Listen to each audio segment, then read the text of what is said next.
Christmas and New Year are around the corner. Have you? Tinubu is a criminal, yes, of course, a categorical grade 1 criminal. The only person more criminal than Tinubu in Nigeria is probably Babangida.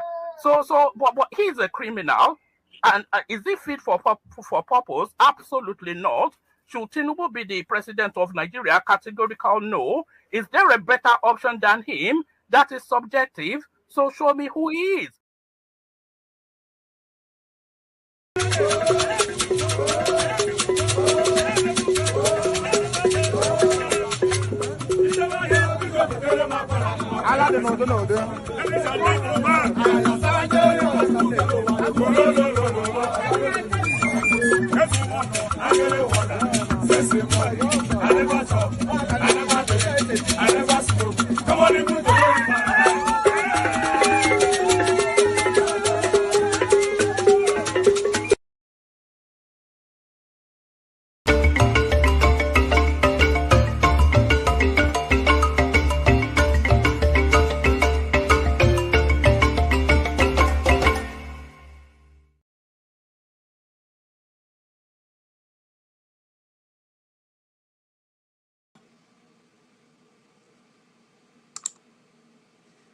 Hello, everyone. It's good to be here, and welcome to this special program, a follow-up of what has been discussed before with a few additions. My name is KJ. I'm standing in for my chairman, Dr. Rudolph Okonkwo. Earlier today, he took a lot of topics. Rather, he discussed on the movie industry in Nigeria and those who have made contributions on it. So we are just, our work here is just to catch up what you heard, what you saw, and how you think it can be done better. My question to you out there, especially the Nigerian millionaires and those from this Eastern Nigeria, is there a reason why you do not engage in having media companies, film companies, and all that? Is there a reason why you don't put your money into telling the Igbo stories, the folk tales, and all the beautiful, beautiful Igbo stories that we have heard? Especially those of us from the, Southeast. When I say Southeast, I'm also referring to the people of the Niger Delta and the rest of them. We have beautiful stories, and we think it's time for we to begin to tell our stories. And if we don't do that because we consider the money spent on making films and movies and telling documentaries are a waste, then other people will continue to tell our story, which may not be good for us. However, it's going to be a beautiful evening discussing with you. I'm just going to go ahead and post the link so that people can join, and then we can have a very robust discussion. We are not going to do a lot of, a lot in that area because we see that there's a bit of lower interest in people discussing films and storytelling. But here's what I want to say to you, especially as someone who, has benefited a lot from storytelling and who tells stories myself. Storytelling is one of the easy way to be able to pass so much information to the next generation. And telling stories from individual perspective is the best way of making documentary. At least I can say that because I've been in that field for a while. So when you tell the story from the individual, what we call the one person in person storytelling. Okay, I'm missing the professional word right now, but it gives you a holistic view of what that history is trying to talk about. And I think the earlier we encourage ourselves to be part of it, the better. Today also, we're going to be looking at the goings on in Nigeria. Apart from discussing the global film industry, we're going to also discuss what is going on in Nigeria. The happening last week, this week, and this weekend. As you all know, our great guy, Valentine, have been taken down by relatively someone we don't know. Those of us from Anambra State will be talking about that. The second coming of Chukwuma Soludo, his second missionary journey. We'll also be talking about the proposed, street protest coming in next week, for which we hear from the grapevine that the government is planning to shut down the communication systems. So it's going to be a great discussion this evening. I implore all of you to join us so we can have a report discussion. But let's start from my friend Dr. Chidi, who has a broadcast that he was trying to pass across to a lot of people, before that time. And this is what he had to say. Today I come before you with a heart full of hope and determination as we prepare for a historic day of protest on Monday, April 7th, 2025. This is not just a protest, it is a declaration and a demand for the Nigeria we all dream of. To every Nigerian who will take to the streets, especially every young Nigerian, you are the heroes of our time. Your courage to stand against injustice, to challenge the notorious Cybercrime Act, and to demand better living conditions for all is a beacon of hope for our nation. You march not just for yourselves, but for every Nigerian at home and abroad who yearns for a life of dignity and freedom. To our servicemen and women, I urge you to join this protest. You too have been subjected to deplorable living conditions, and your voices deserve to be heard. Stand with the people you swore to protect, not as enforcers of oppression, but as advocates for justice and equality. To the police and all security agencies, may I remind you of your sacred duty to protect the citizens of this nation. On Monday, April 7th, your role is very clear. Ensure the safety of every protester. Uphold their constitutional rights to peaceful assembly and show the world that you too can stand on the side of justice and democracy. And to the President of Nigeria, Bola Ahmed Tinubu, hear this loud and clear. We, the people of Nigeria, will reject your leadership and the miserable life it represents. We reject a Nigeria where fear silences voices and where opinions are stifled and where the basic rights of citizens are trampled upon.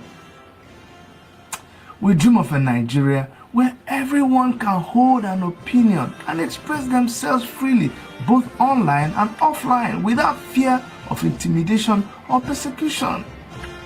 We all dream of a Nigeria where justice prevails, where leaders serve the people, and where every citizen can live with dignity and with hope. On Monday, April 7, 2025, it is our duty to rise, to speak, and to demand the Nigeria we deserve. Together, we are stronger.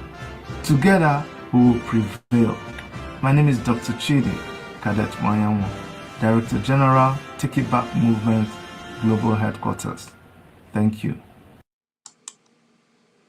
Okay, that was Dr. Chidi saying it as it is, just in case there are doubters, people who don't understand and who are not in tune with what's going on in Nigeria.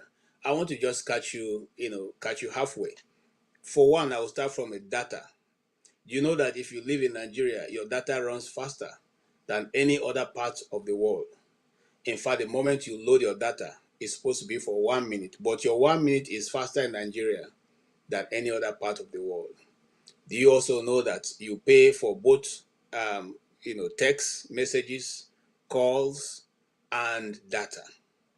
Do you also know that in Nigeria you pay for darkness? You have electricity connected to you, but even the day that you do not have electricity, you still pay for it, and you're supposed to have a meter that reads, when the light is there. But here's what happens: even with those meter, and I'm talking experience I've had, they come already preloaded with some money in it, and so you continuously to, except you go check, you'll be paying money that you never use for, you never use, and that is how it goes on. Now, coming back to what Dr. Chidi just simply said, the Nigerian people are now living in fear. They are being oppressed. We are being not only oppressed, we don't even have the ability to speak out what is in our mind. coupled with the fact that you cannot speak out, the social media is being monitored, and people who call out the stupidity of this government are being held. They are taken secretly or otherwise and detained unnecessarily. For how long shall we continue to masquerade in this order? Again, in the content of what he has spoken, when in other climes where human beings live, when the people of the country call out the government, their government take correction. In Nigeria, when the people who are the sovereignty of Nigeria belongs to the Nigerian people, not to the government, because the Nigerian people have elected you as a representative of your community, of your legislative, community or states or local government, have not taken away the sovereignty, the power of the state from those people. They are the reason why you are called a legislator or a senator. The people of the locality you represent are the reason why you are in the House of Assembly, or you are a governor, or you are a president. So it's also done in other climes where democracy is being practiced. We are so quick to give an example of what goes on in the United States. But yet, when it comes to implementation, we are so slow in implementing what is done in the United States. It is easy to see a governor quoting how much the gas, the fuel, as you call it, the fuel in Nigeria costs vis-a-vis what it costs in the United States. But you are so slow to following the rule of law as it's being followed in the United States. We are so quick to saying, oh, this is how this is done there. Government provides this, government provides, but we are so slow in making such provisions for our people. The time has come that the Nigerian people, both North and South, should rise up and take their country back. Say no to this constant harassment and injustice meted out to you, meted out to our children. How long shall we continue to say God will do it? God has given you the mouth to speak. He will not speak on your behalf or for you, but he can speak on your behalf, but he will not speak for you. He has given you hands to walk. He will not come down and cook the food for you. He has given you the leg to move. He will not come down and move you. I'm simply saying today, as we have started this program, know that what is going on is totally unacceptable. It's not been done in any other part of the world where human beings live. That the people will be so stifled by government policy that even to make simple statements to say it is not working becomes what? A crime in Nigeria. And a crime has gone to a point in Nigeria where it is what the governor says is a crime is a crime. It is what the Senate President says is law, that is law. In which clime has it happened this way? We copied democracy from America. Do the Speaker of the House of Representatives in America make laws by simply pronouncing it? Does the President of America change the Constitution by simply saying, what he wants to do? So if we're going to copy democracy, let's copy it in the way that is being practiced and the people of America is getting results. If we are not ready to practice democracy, then let's determine what we want to practice. We can simply go back and give our traditional rulers the authority so that they can now, because they were doing better than the government that we have right now. That is what we are saying. You can't continuously to say the people do not have right to speak. You can't say that. But that leads me again to those who are playing major parts in what is going on in Nigeria. I want to call out the Nigerian media, for which I'm part of. I want to call us out. You know why I'm going to call us out? We are also part of the issue that Nigerians are facing. We prefer to tell the story from the big man's point of view. We prefer to tell the story, even though we know that the stories are not true. we continuously to repeat it and regurgitate it over and over. We refuse to ask the people the pertinent question that Nigerian people are asking in the streets. I don't know for what reason. Maybe because of the ownership of the media in Nigeria. And I'll just give you an example before I continue. The example is simple. The case of Aburi and the Supreme Court. Hear it for yourself. Good evening, everyone. This is Politics on Sunday. I am Ademola Laurent, standing in for Femi Akonde, who is on official duty outside the capital city of Abuja. The leadership crisis in the Labour Party seems to be far from over, despite the Supreme Court's ruling last Friday.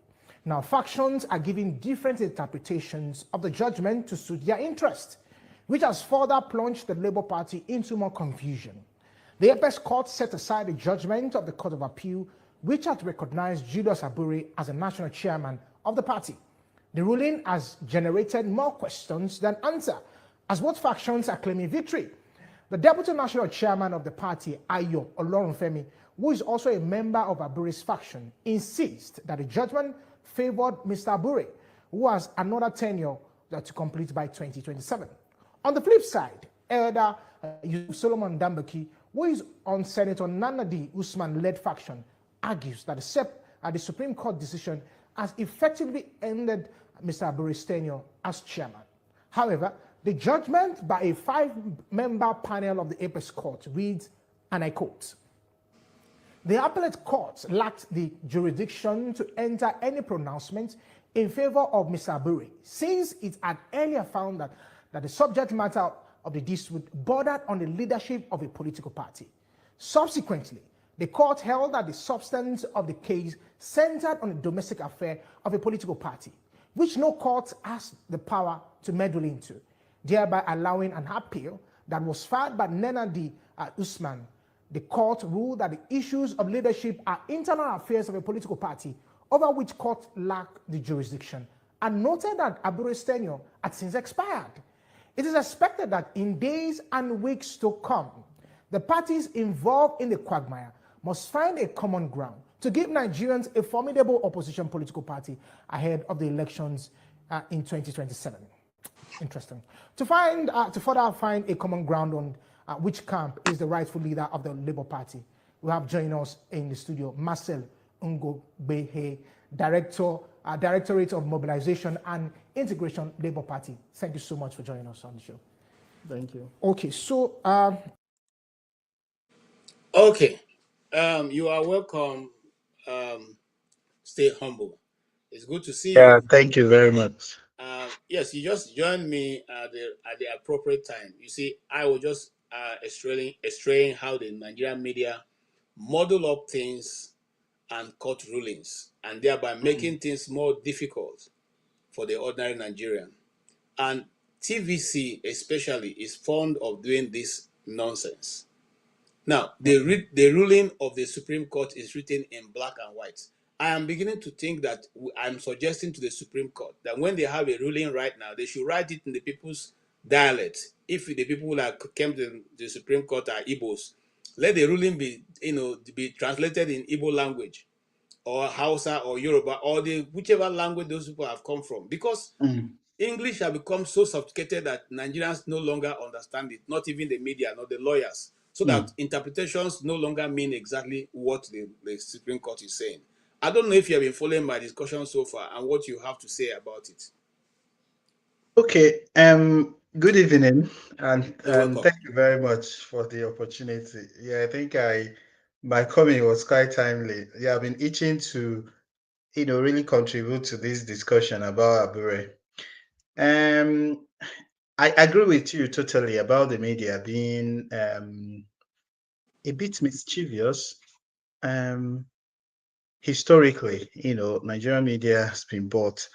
The saving grace is just the social media. If not for social media, we will have been all messed up, really, because you'll see that there is a deliberate attempt by the media, very, very deliberate, to model up all these things and then to skew the discussion to a particular direction. and then to mislead Nigerians, really. The judgment of the Supreme Court is very, very straightforward. It's unambiguous. It's unequivocal. Even you don't even need to be. Yeah, I think at my SSCE level, I would be able to understand it. It's very simple. It's just that and Nigerians understand. Yeah.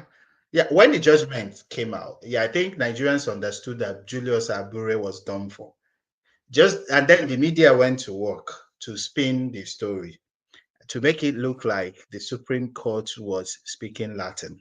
But the Supreme Court was very, very clear about it. That the that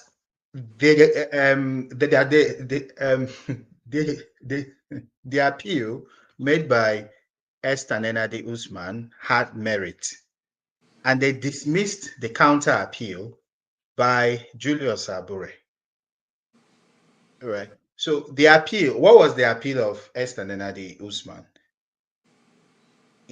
That the judgment of the appeal court recognizing Julius Abure be set aside.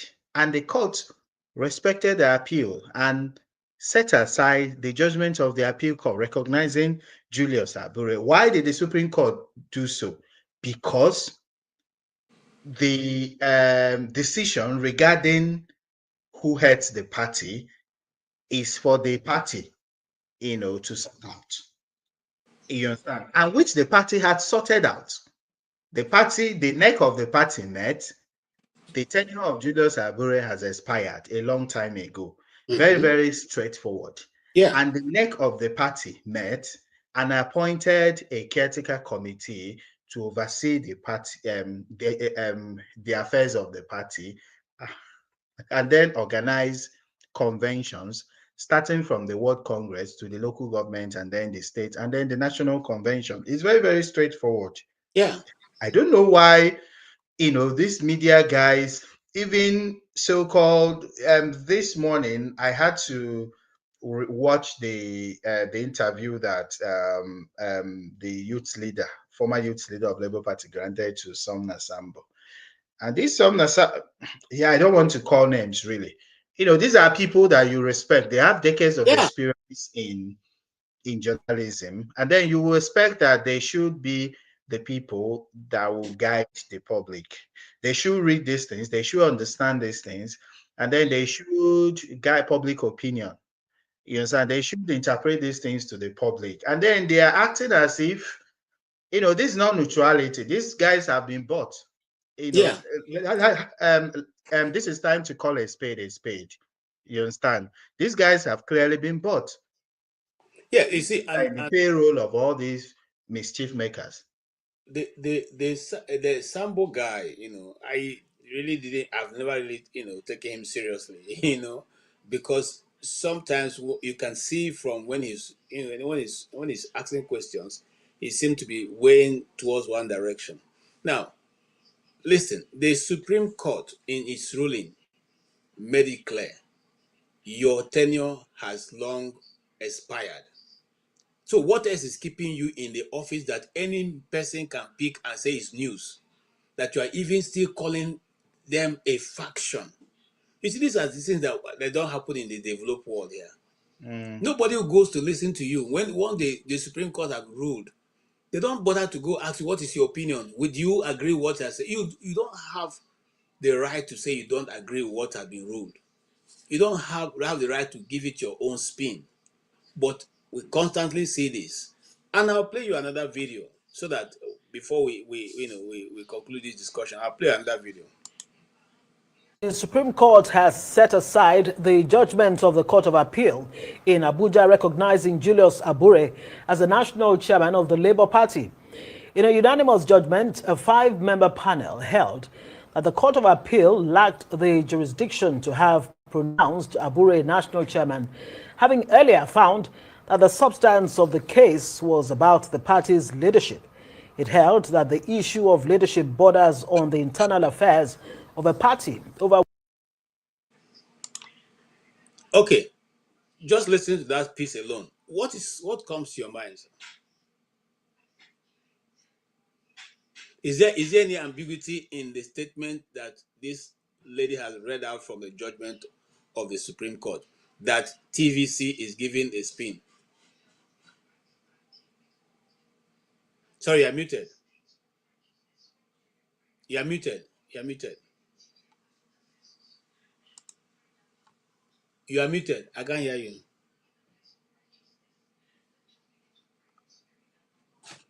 You are muted.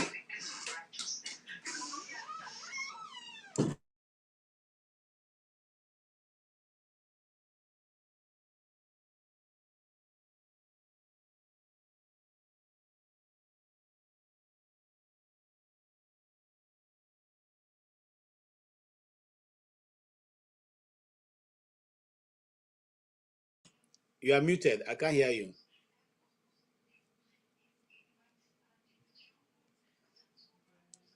Is it on my side or your side? I can't hear you. You're not. You are muted. Okay, I'm sorry. Yes, I've been telling you, you're muted all this while. Sorry. So okay, so it's very straightforward. Okay, that the Supreme Court, said that Julius Abure did not even have any business going to the appeal court in the first place because he was not the chairman of the party. His tenure had expired. He had no business being in the secretariat of the party for anything whatsoever. You understand? The National Working Committee that was elected in 2019, all of them had no business there. They are free to recontest, but to parade themselves as members of the National Working Committee, I think is a criminal offense. Clear Yes. and is Yes, just like Nigeria. I totally agree with you. Vis-a-vis what these individuals are saying. Just listen. I mean, What you exactly? wonder where he's getting the information or what Good he's saying. evening, everyone. This is Politics on Sunday. I am Ademola Laurent, standing in for Femi Akonde, who is on official duty outside the capital city of Abuja. The leadership crisis in the Labour Party seems to be far from over, despite the Supreme Court's ruling last Friday. Now, factions are giving different interpretations of the judgment to suit their interest, which has further plunged the Labour Party into more confusion. So you can see that these people are part of those who want to throw Nigeria into confusion. When the Supreme Court of the land has ruled, you said that it has further plunged the party into confusion. What is the confusion that you've seen from the simple statement, straight, direct, ruling that the Supreme Court gave? At least on this one, the Supreme Court was straight and direct. What is the thing that makes it difficult for a journalist who is trained to read between the lines and understand a simple sentence, not able to understand in what has been said? You are muted.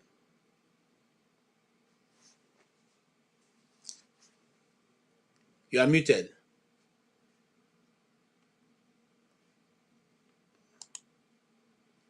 You are muted, though. I don't know. Is it you have a problem with hearing what I'm saying? Okay. Sorry, I usually mute it so as not to incorporate background noise into the.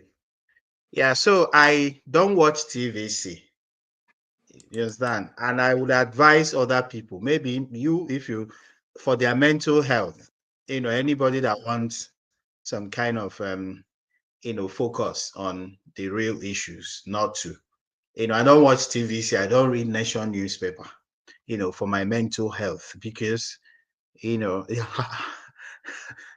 I don't know, it's like reading Sam Omaseye's column. What will he say there? If not just to maybe praise his benefactors and vilify P2B, stoke ethnic sentiments, strife and all those kind of, or maybe going to maybe read rain or mockery, this thing. No, I don't do such things. There are people I just avoid for my mental health. TVC is one of the media stations that I just avoid. I don't read them. I don't watch them. I don't, even if my favorite person grants interview on TVC, I will not watch. You understand? So I don't watch TVC. I don't bother about them because I know that they are clearly biased. So there's no need, really. But yeah, at the end of the day, Supreme Court judgment um is a victory for um for And, P2B. and that is Sambo and PWB. So, but when the judgment came in, so I read reactions on social media, places. I don't know whether those reactions, because I know that PDP, Atiku's boys, there are people who, even with what's happening in Nigeria, they are still queuing up, waiting for their turn to loot. You understand? Waiting for their PDP or whatever turn to loot their own money, resources. They're queuing behind. So those are the people that were praising P2B when it was looking as if P2B will form a coalition with Atiku. So the encouraging was saying P2B will run with Atiku. It will be all about coalition. Coalition. For me, I don't believe it's all about coalition. I think that if P2B forms a coalition with El Rufai, Atiku, and all those things, that it will be a futile cycle at the end of the day. Because when you go into such agreements, arrangements, contracts, then you will sign off the future of the country, really. Because there are no-go areas in this country. There are some things that are holding Nigeria back. We are coming to that. We will come to Okay. that because we All have right. Sorry. not enough time to discuss. Yeah, no problem. Okay, let's complete. Courts lacked jurisdiction. Now, the panel also noted that Abure's tenure had since expired. The court allowed the appeal filed by Senator Esther Nenadi Usman and one other and held that it was meritorious. It therefore proceeded to dismiss the cross appeal filed by the Abure faction of the Labour Party for being unmeritorious. Say today is nothing unusual, because the real issue here is that when they went to Julius Abure and his group went to the Federal High Court, they went and made a claim that they were entitled to be the leaders of the party. Then that judgment was set aside by the Court of Appeal, but in so doing, the Court of Appeal went ahead and declared Abure the national chairman. So when we came to the Supreme Court looked at the cases and said that no, that since the two lower courts have found that the substantive dispute was the issue of leadership of a political party, that they had no jurisdiction to pronounce Abure as national chairman of the party, and that their judgments were not out of jurisdiction, and they set aside the judgment. And also the Supreme Court went ahead to make the point that political parties, on the need for political parties to be well guided by their constitution and guidelines, especially on the issue of tenure of officers. And that Julius Abure's tenure, he has outlived his tenure. So that is the purpose of the judgment. I'm so happy about this landmark judgment. It's something that is quite deserving. It's something that is quite encouraging for any person to resort to court anytime such situation like this arises. I'm happy today that Labour Party has come to stay. This is a people's party. This is a party everybody believes in. The message I have for the party members is that all along they have been so patient, because situations have risen where they should have rioted or reacted violently, but they have been so patient. So I'm telling them that they should now still remain patient, and let's build the party together. All hands must be on deck moving forward. Okay, that is a lifeline that I believe was thrown to Labour Party, but the media wants to mess it up. What's your take on what you have heard?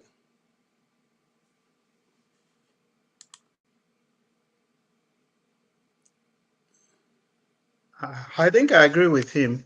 Darlington Wokocha there.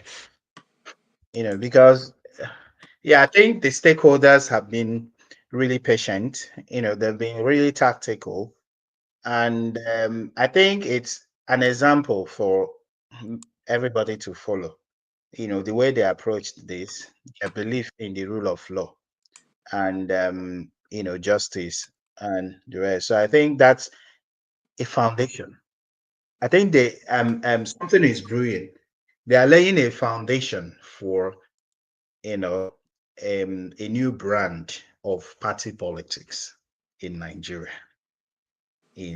And yeah, I know we are still coming to that. Yeah, I don't want to. No, go ahead. Go ahead. Yeah, okay. Yes, I think they are laying a foundation for a new brand of party politics in Nigeria, which I have discussed, several times, will be the way forward, really. Because if you have, if we start to get it right at the party level, you you might not form a new party. Yeah, I think I'd advocated in the past for a new party to be formed, but sometimes it's difficult under this climate, this Tinubu climate, because they may frustrate the formation of a new party, and it may take a lot of funds, really, and everything to form a new party. So, taking this party that is in existence and rebuilding it, revamping it, restructuring it, and making it attractive to young people. That's very important, because we're in a new century, and then we have a new generation of people. So make it attractive to young people and let people come in, and then show them the way, how politics should be played, not the kind of politics that they've seen being played by the likes of Obasanjo, Babangida, Tinubu, and the rest of them. He refined politics of development, not the politics that they say, go and learn from the North. We are not learning anything from the North. I'm not, don't let nobody tell me go and learn politics from the North. I'm not learning politics. What am I going to learn from the North? Is it backwardness? Is it illiteracy? Is it, what am I learning from them? Killings and all the rest. What kind of politics are they playing? Real politics is politics of development, politics of human capital development, politics, that will exploit the resources you have, develop your state, move forward in education and the rest of them, provide healthcare for your people, so that's the kind of politics you should actually play. So that let them not tell us to go and learn politics from the North. We are not learning that kind of politics. That's horrible politics. So let people start playing the right politics, and then if we have one party, two parties, three parties, getting it right at that level. At the end of the day, when you get it right at the party level, whichever party wins the election, you are almost certain that the nation is in safe hands. I So agree. it is because the parties are not doing the right thing. That's why the nation is drifting, towards a very, very dangerous cliff. Yeah, you see, one of the downward trend that Nigeria took was when the politicians began to believe that they are above the law and above the Nigerian people. I don't know what you say about that, but I've noticed after the end of the first era of Nigerian politicians, the days of the Nnamdi Azikiwes and the rest, and the subsequent ones that followed, that is the Jack Ondes and the rest. The following politicians are just people who are after what they can get from the system. So, which way do you think that Nigeria can go back, or rather develop a new political culture that will now bring young people, young minds, people who have seen and who are eager to develop the country, and bring these people to the fore who can now do it? Are we doomed forever? Okay, so I think one major mistake we make is that we always want to fall back to some people that we think even got it right, even did the right things, the so-called founding fathers. If the so-called founding fathers did well, we wouldn't be in this situation. It pains me a lot when people want to praise the likes of Obasanjo. You even hear people praising Abacha, praising Babangida, saying that it was during their time that so and so. I just wonder. And someone even mentioned the other time that in the 90s that Nigeria was good. Nigeria wasn't good in the 80s, wasn't good in the 70s. Things have always been horrible, So If those people were okay, because those people played all sorts of horrible, dangerous politics, politics of tribe, politics of religion, and those people laid the foundation for the messed up Nigeria that we have today. So I don't think we should go and borrow a leaf from them. I think we actually have people who are smarter than these so-called founding fathers today. It's just that they have not been given the opportunity to bring to the table what they have.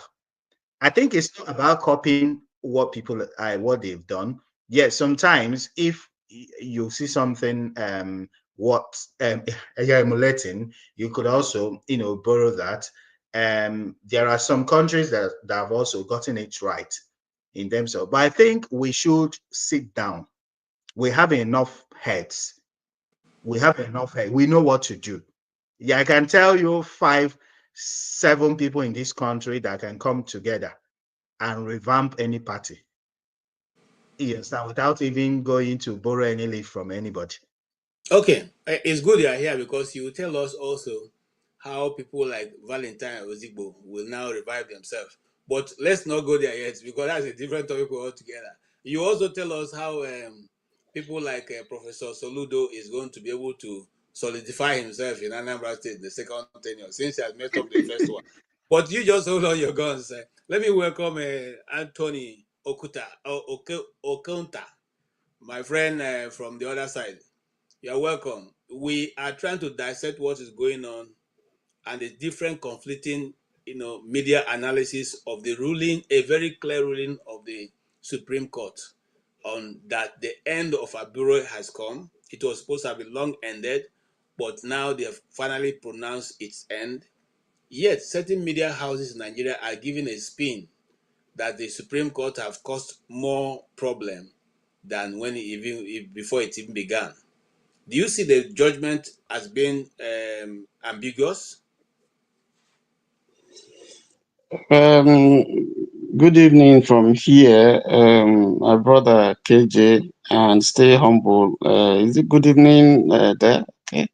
And those who are on the platform watching. I don't think that the judgment of the Supreme Court is ambiguous because it states clearly that Abure's tenure has expired. So that being the case, anything that you can build something on nothing. So if Abure's tenure and members of his NWC also has expired, then it follows that any decision that he takes, cannot be said to be right. So in that case, I think the proper thing to do would be, since you still have by the constitution of the party, you still have a governor who is serving and a deputy governor. They can decide, going by the party regulation, to hold a caretaker committee that will now conduct, a fresh election from the local government down to the NWC. I was listening to one of the members of the expired NY Labour, a member, yes. And I think I clearly understood what he said in relation to the issue in question. Rather than constituting a committee, rather than stepping down, Abure, decided to go ahead, even though he knew, it was clear to him that his actions were inappropriate, and to hold the convention that they held, which was a nullity. And so I think that what has happened, I don't think is a victory. I think somehow, I was listening to show and UKJ, who else? Some other guy, I've forgotten his name, on another platform. And Shaw did say that we should not take this victory hook, line, and sinker as a good thing for Labour Party, because as you know, from the grapevine, we've been hearing about alignments and realignments and so on. And Obi's name has been mentioned in several places. Obi didn't say in his last interview on Arise that he was leaving. He stated clearly that he's still in Labour Party. But if you read in between the lines, you will see that there are subtle moves here and there. Maybe people wanting to align with Obi, and to get him out of Labour Party. So I think that this poses some problem. And the problem that I see is that there's not much time to begin to rejig and re-engineer Labour Party in a way to position it for the coming election. I think there are still moles there in Labour Party who might want to cause problems. Shaw did say that it would appear that the decision, he looked at it from a political point of view, not really as a victory, but as a strategy to make sure that the keep will be away from aligning with all the other opposition elements so that they can water down the effect of opposition come 2027. And, there's some reasoning in that if you look at it critically. But all said and done, back to the issue, I think it's very clear.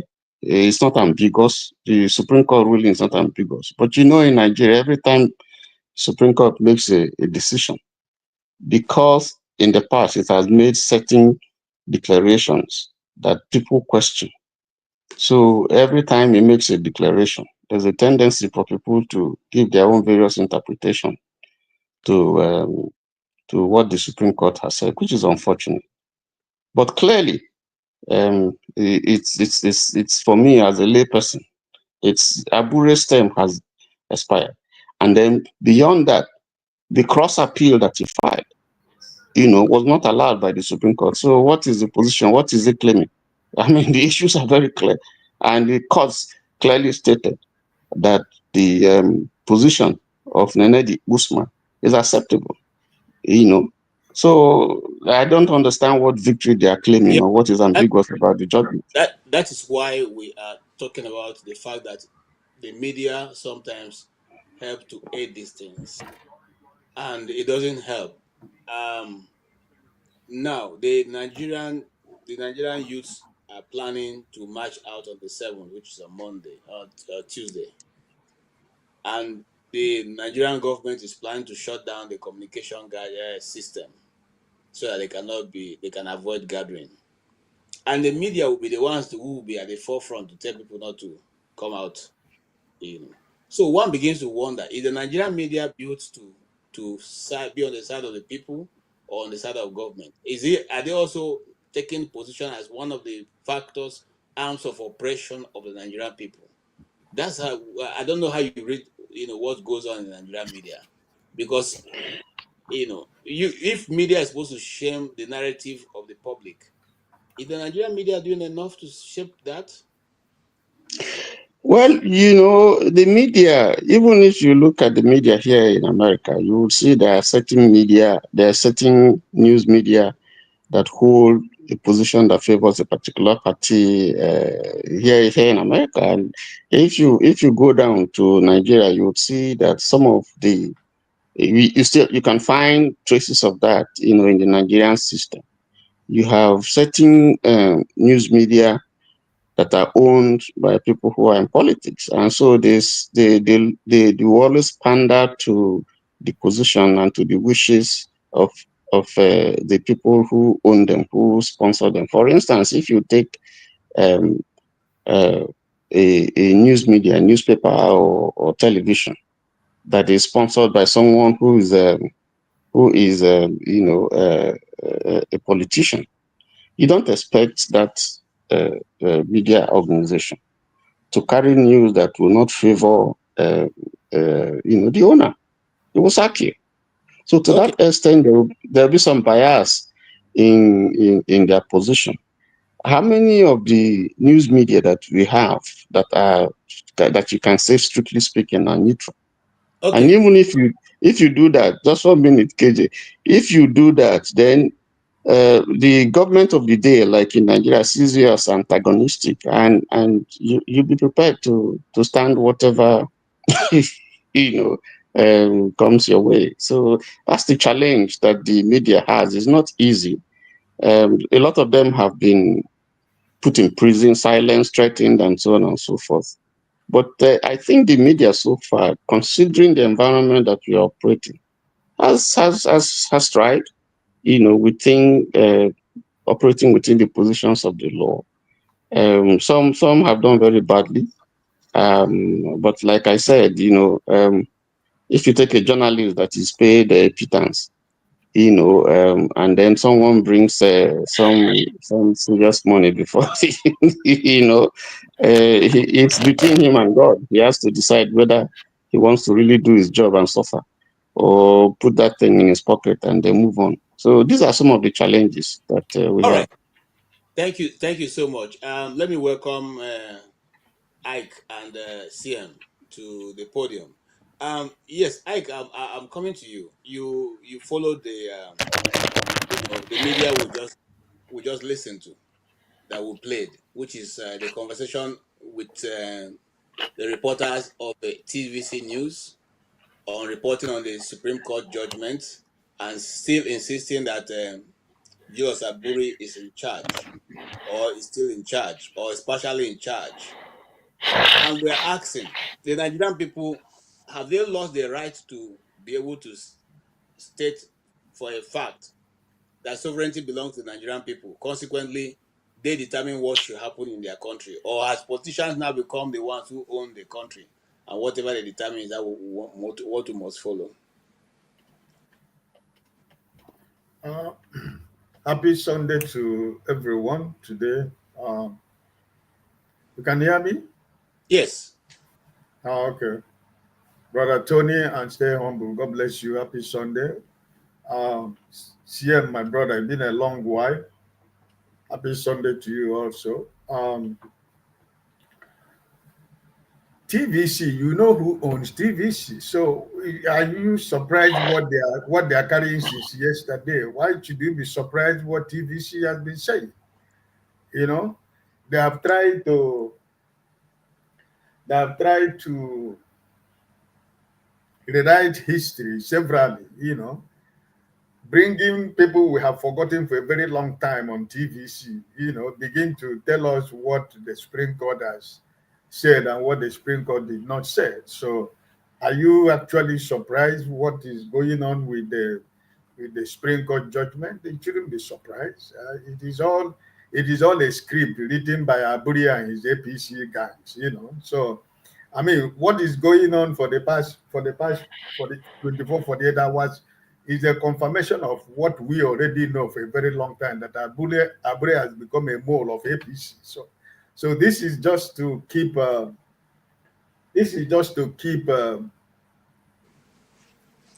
Peter and the Lexiotia and the people who still believe in the decency of Nigeria, keep them busy while the days are going, hours are going, minutes are going. As we approach 2027, there is confusion everywhere.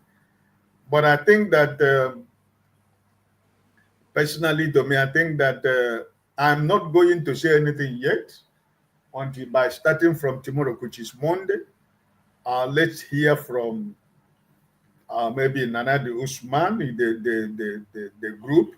Let's hear from Alexioti or Mr. Peter Obi. I'm not going to make any blanket statement, but I think that all of us should be smart enough to know what is going on. TVC, since yesterday, they have no any other program. It is just about this Supreme Court judgment.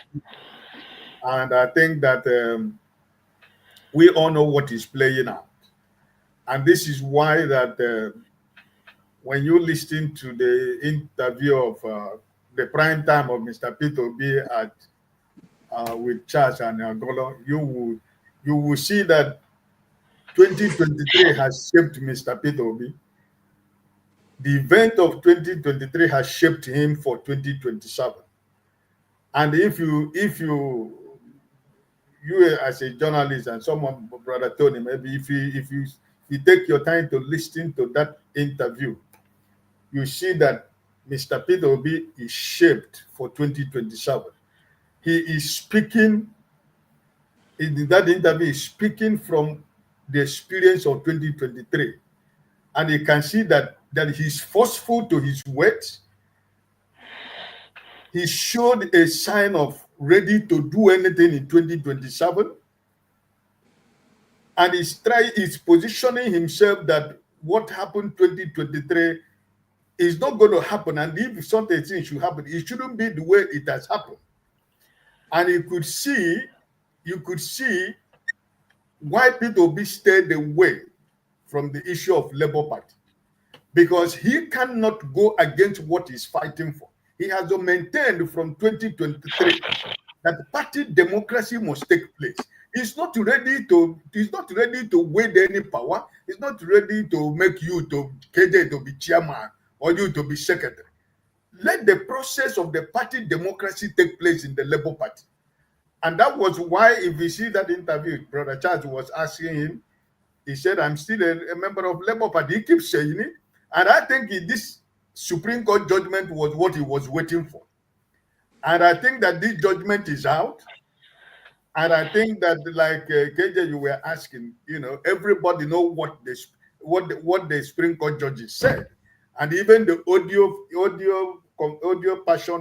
version of that, we all know what they said. So I'm not really moved by what Abure is doing and his group, because we know this is what he's going to do. He's going to fight to the last point, right? So I'm not surprised, but know that everything is a calculated political masterstroke that the APC is playing.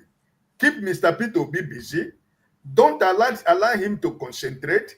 Make him continue to, talk about one problem or the other. But I'm telling you that man Yassin is more smarter than APC, even themselves. They want him to expose what he's planning. They want him to tell the public what are your next plan, what are your next mission, what are your program, and he's not going to do that.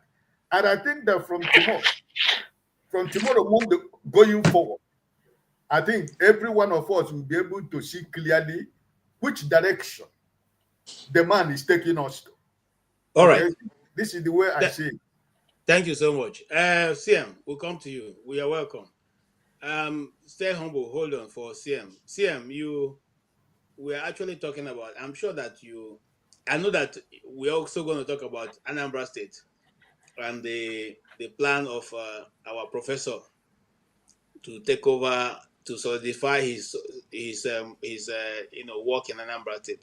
But talking about this ruling, do you see LP being able to gather his reins and be able to come back as a formidable team in 2027?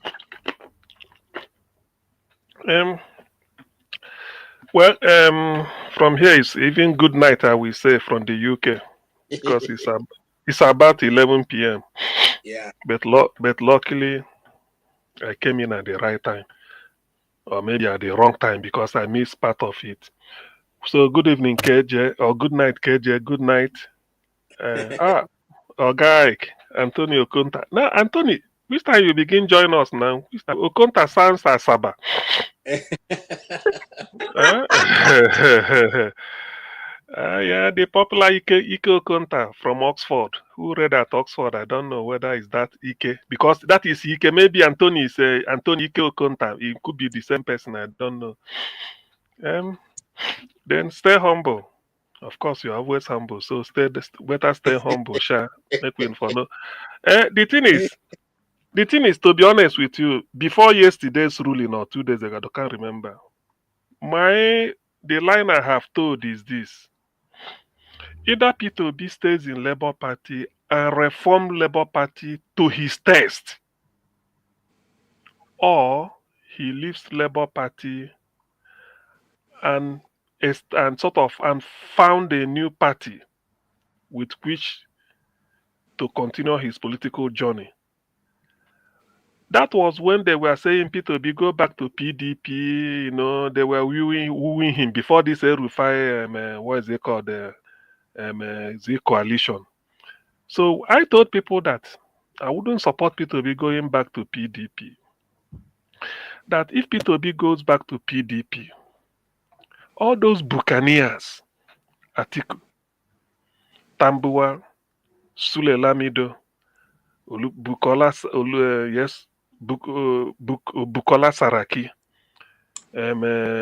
Even let's say Wike has a factor. Then all those Bala Mohammed, you know them now. We all know them. Muaz Babangida Aliyu, they will take back seat.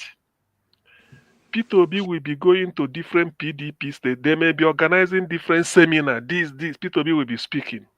None of them will ever say anything. Maybe just to support. They will be feeling happy. They will all keep quiet. By the time you are coming to 2026 and we are approaching party primaries, then you now know that Saraki has ambition.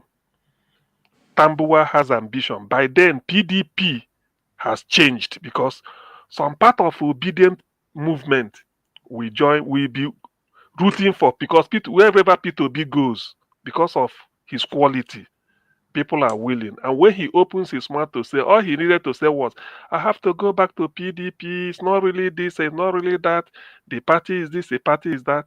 That is when they will now, because Tambuwa, you don't know, all this. I keep saying Fulani and politics. You don't do, they don't negotiate power. They feel it is their own.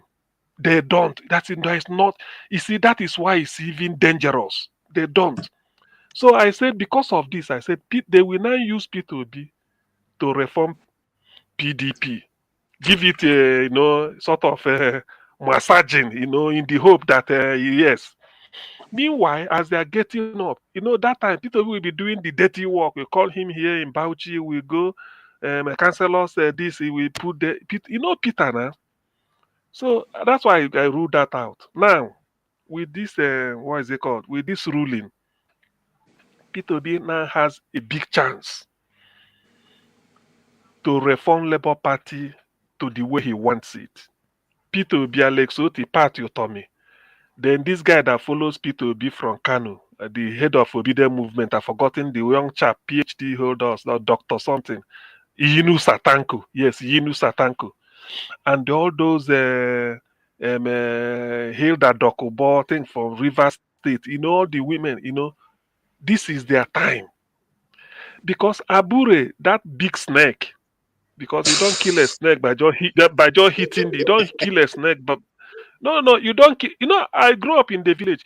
They will tell you, you see a snake, you don't kill, and you say, yes, I was hitting it, and nearly was common. The blood is like there's blood. They will say, what of the head? Is the head still there? You say, I didn't cut the head. They say, no. You kill a snake by cutting the head off. So until you cut off the head, you've not killed the snake. Because the poison, Nadia Ide, they say, we all know it. So Abure has been uprooted honorably. So thank God Supreme Court said it. Abure can only appeal to God, but nothing again. It has been sealed. So Abure is out as a party chairman. Abure and all those his tendencies, Arabambi, Apampa, Papa, the old one, who's the one-eyed man who was saying that every now you sabi grammar. So that one will say everybody come and report to him, all those nonsense. But in their local government, single councillor for Labour Party. So yes, now even in their state. So what this means is that Labour Party will now sit down, anti-party activity, because the Supreme Court said it's a party matter. They will redraw the party constitution to include, if you want to run for any office, you declare your asset, and they should be with the Code of Conduct Bureau investigated. That is the beginning. National chairman of the party cannot be more than 50 years, as at the day he's being sworn in. Whether he will be there for 20 years and become 70, it's up to them. But the day you are taking oath of office, you must not be more than 50. State chairman, you must not be more than 40. Then Okay, No, no, I'm coming. If they state it in their party because this is internal affair. And anybody, even if you want to be anything you want to be, you have to declare your own, your assets. And whether you are just a youth corps, just if na, and just declare it will be with the code of conduct, so that anything they need about the code of conduct, give us the master sheet. If they do it like this, that is reforming the party even before reforming the country. That is the type of atmosphere Peter B will operate, because Peter will also declare his own and tell them go and investigate my past. And everybody, they will put it there in the party money, in the party constitution. The moment you declare your asset and you give it a code of conduct, then you contest and win. In your acceptance speech, you must put it in black and white that you are giving the whole world free hand to go and investigate your past. Any skeleton, you resign. You see, it should not be it's not by force you will serve. You can be a member with your criminality, be a floor member, it's okay. But for you to be in position of leadership in Labour Party, these are the conditions you must fulfill it. If you, it's not a must. Okay. It's even good that for every 5,000, we get only one or two. Thank you. Sam, hold on. I want to ask you a question because I say something have been bugging my mind. So maybe you panelists will have an answer. And I'll start from Sam, then I'll go to my brother, and then go all the way. How come is wicked Wike, is he above everybody in Nigeria? Vis-a-vis why he has not been able to be removed for anti-party in PDP? Is Wike, is it his forefathers that have? So please let somebody tell me the relationship There is a distance in Listen, PDP. Why they can't remove him for Nigerian politics and I've sometimes. never seen where's one man dares the whole crowd. But Wike have dared, he said, I dare you, PDP, to remove me. Why can't PDP remove Wike? It's simple. Maybe you've not been following. When Pete, when you are pulling one, my mom is from Nnewi South local government, a town called Unubi. He said one man from there said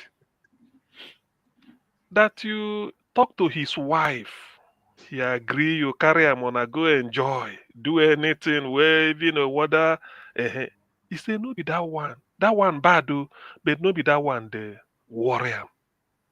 Now the thing where in wife tell you about him in secret, so that one in never no go know.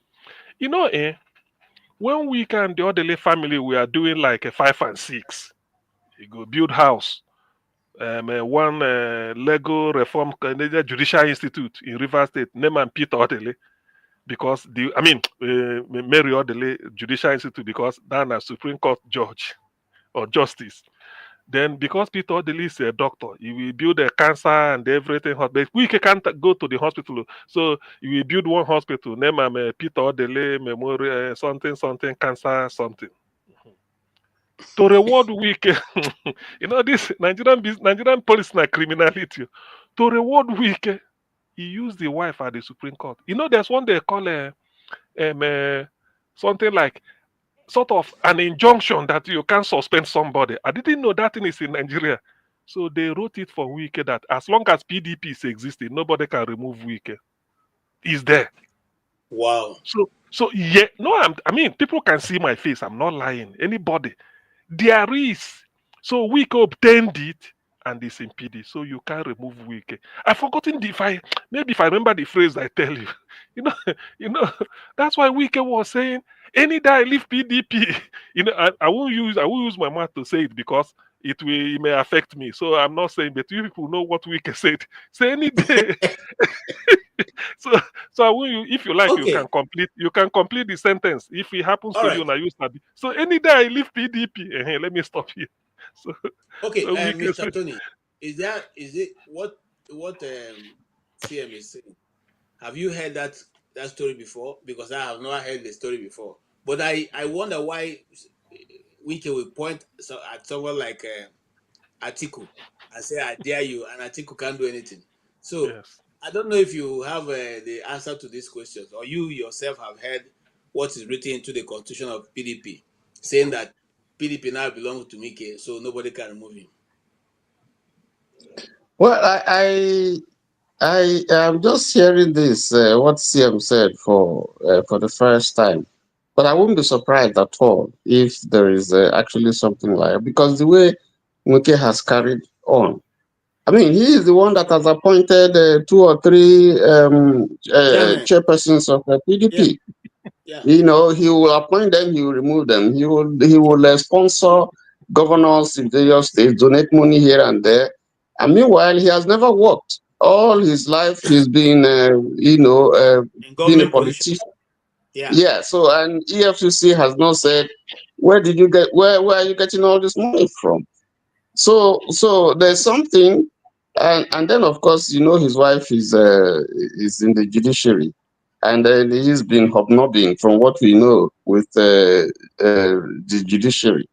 So I mean, and then of course he has a war chest, a big war chest when it comes to money and finances. So what he can afford, when you have money and you think you have that kind of influence, you can say to anybody, go to hell. I think Mike knows where the dead bodies are buried in PDP. So if you talk too much, you will expose him. If you take, for instance, the president, yes. So if you I mean, you can imagine Wike and Babati having an altercation, quarreling. For instance, Babati is asking, if you know the character of Wike, of course he will say things that will cause a lot of trouble. So I think that Wike is like the sassafly that has perched in a man's scrotum. So to kill it, you have to be very, very tactful. Otherwise, you just destroy the scrotum. So I think that's the situation that you have now. PDP. All right, PDP. let's See, I'm laughing. Yes. So I won't be surprised if what CM said is true. There must be something unwritten about Wike that nobody is able to touch him. Yes, maybe still humble researched a lot, so maybe he has been able to find the answer why Wike cannot be removed from CPDP. Yes, can you give us your own assertion to that? Well, I wanted to say something before that about what had been said. Sorry, just okay, go ahead. kind of rejoin it, because I was going to mention it, but you said we not reach that level of conversation. Go ahead. We're coming to that. Even if you mention it, we're still going there. We have enough. We have that topic to discuss as a topic. But sorry. Go ahead. So regarding this crisis in Labour Party, I just want to correct something. Yes, I know we blamed the APC really so much. They might have some hand, especially with Julius Abure persisting with his grab on power and stuff. But remember, this crisis in Labour Party predated the election. In fact, it predates Peter Obi coming to Labour Party, joining Labour Party. Labour Party had been in crisis, leadership crisis, because when A.A. Thalam died, the former chairman, and Julius Abure, who was the secretary, was appointed acting chairman. Remember, Callistus Okafor, who was the vice chairman, he did not accept it. I think he went to court, and that case was in court for a long time. So Labour Party issue is 70% Labour Party and maybe 20 to 30% external. So let's not make it look like it's APC that stoked the fire in Labour Party. Yeah, I hate to go with that insinuation. It's not them. That crisis had been. But it was APC that brought the the Papa. No, it wasn't APC. It wasn't APC. So hold on. Remember the cloth that he wore now? They say it was Tinubu that sold that cloth now. They gave, in fact, the cap he wore to the one of the let me tell you what happened, how Apapa came in. So Julius Abure was secretary. So when A.A. Salam died, the NEC met and made Julius Abure the acting secretary. So the tenure of the National Working Committee, their tenure was to expire in 2023. So Julius Abure was to see that tenure through to 2023. So when this tenure expired was just after the election. And then just before that, he collected, people bought forms and the rest of them. And, these guys were also working with him. So they knew the ins and outs. They knew who they collected money from. So they accused him of forgery and all those things. And they involved the police. And the police did their investigations. And, there were some evidences, whether true that such things happened. And then they went to court, and court, said that Julius Abure should not parade himself as chairman. When the High Court made that pronouncement, Apapa, who was the second in command to Julius Abure, now came into the picture to claim the seat. That was how Apapa came to the picture. But Julius Abure quickly went to court to obtain an injunction for stay of execution of that judgment. You understand? That's the reason. So it's not just all APC. Labour Party had been in crisis, but because it was just a small party, so many of these other smaller parties, 20-something, 30-something parties, they're all in all sorts of crisis. But because it's now a big party, because of P2B, the obedient movement and stuff, so their crisis is now amplified. So it's not just all APC. I just wanted to correct that. The other statement I wanted to make is that for people who who have been following what's going on, we know how our judiciary is. The judgment of the Supreme Court looked too good to be true. Yeah, so I don't blame people when they say, oh, it's Tinubu that asked them to give that judgment so that P2B will be running away to stop him from coalition. Coalition by foot. Coalition with who? What P2B has going for him is what if Atiku had the kind of thing that P2B had, he won't go into coalition with anybody. If El-Rufai had it, he won't go into coalition with anybody. If Saraki had it, he won't go into coalition with anybody. It's just that Nigerians, Nigerians don't know what they have going for them. They always think that these people are greater than us. These people can only manipulate the system if we allow it. You understand? So people are always carried coalition. After the judgment, I was on social media and people were just talking about this coalition, that P2B will go into a coalition with who? Go to SDP with El-Rufai, this comedian called Adebayo, or go to PDP, like my chairman CM mentioned, with the Sarakis, the Tambuwaos, the Lamidos, and the rest of them. If P2B stays in Labour Party, I know he'll stay in Labour Party because he's so committed in making Labour Party work. Build Labour Party and make Labour Party work, build a solid system in Labour Party. If that's the only thing they achieve in Nigeria, I think that's very, very, very good progress. It's not all about being president. It goes into coalition with El-Rufai, Atiku, with Lamido, with all those, and they sign agreements, the no-go areas. There are many no-go areas in Nigeria. Don't build seaports in the east, don't do this, don't do that, appoint this, don't give so people appointment in so area. The army is for these people, the Air Force is for the other people. Nigeria will not move anywhere. It's still like a Tinubu continuing. So if it's that, let Tinubu continue. So if P2B must come in to be president, let it be true the same way we are going. So regarding Wike, my take on Rivers State, Rivers State has had a number of governors and they have all done the same thing. From Ada George to Peter Odele to Amechi they have all done the same thing. And then when you look at the history of Rivers State, how was Rivers State created and why was Rivers State created? Rivers State was created to remove that oil to deprive the Igbos of the resources to develop the East. So Rivers State was created to remove that oil and give it to the British and give it to the North. So these people are just their agents. So that's why the wealth of Rivers State is used as Father Christmas thing. So Rivers State was created to remove that wealth from Igbo land. Instead of the Igbo man to use that wealth, let it be for the British and the Northerners. Thank you. Thank you so much. I appreciate your contribution. All right, let's make a bit of traction because we are. Let's so I can put this in perspective. Let's listen to this, and then we can come back and discuss.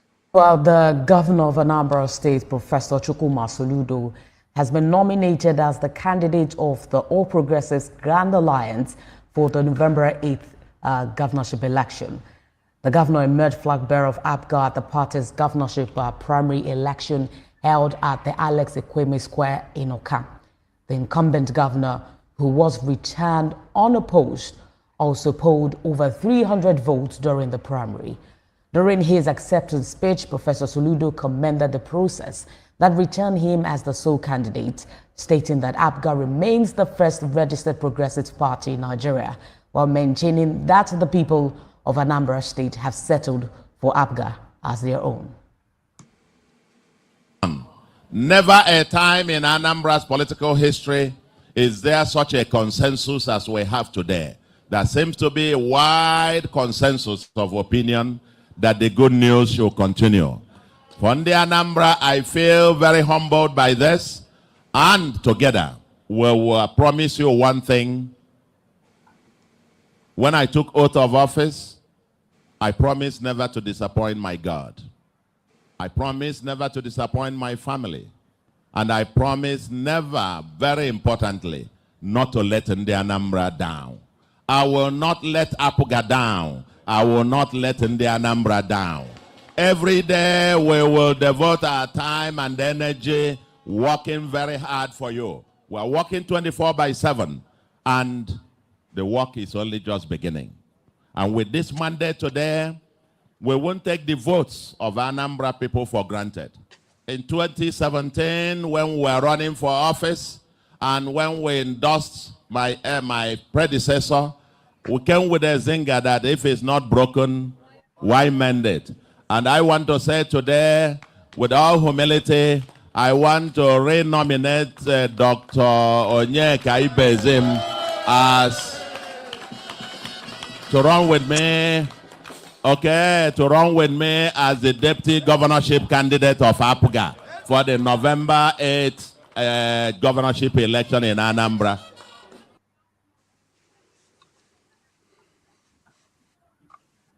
Okay, gentlemen, you have heard it from the horse's mouth. Now, let me start from CM. Please indulge me. Okay, CM, you are a relative of you are a relative of Chukwuma Soludo.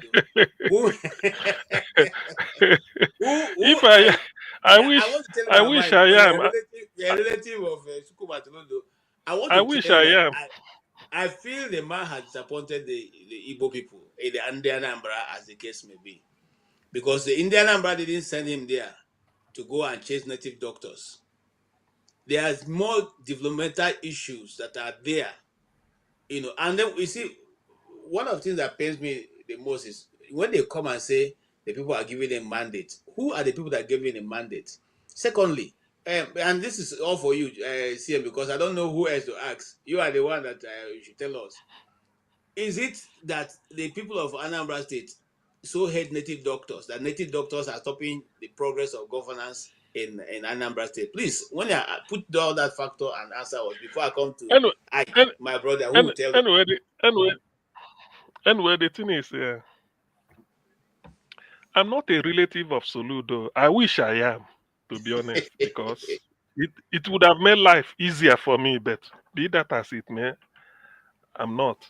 That is the truth. So this native doctor, they say Soludo declared the emergency on everything, road construction, native doctor, anything, just to see something. But the issue is this. normally native doctors are like, when they call them native doctor, is because they use the root, herbs, and all these maybe natural ingredients, mix it to cure one ailment or the other.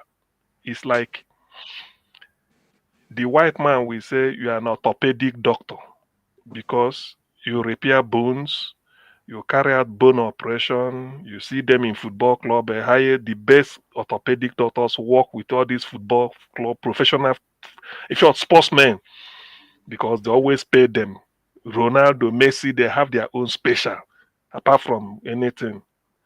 So if you come to Igbo land, or in Igbo, they call them native people, Okwambada, those that repair bones. So we know all these things. It's time immemorial. It's our culture. But you have to agree with me. But there's no native doctor that will tell you this is hard drug, contraband.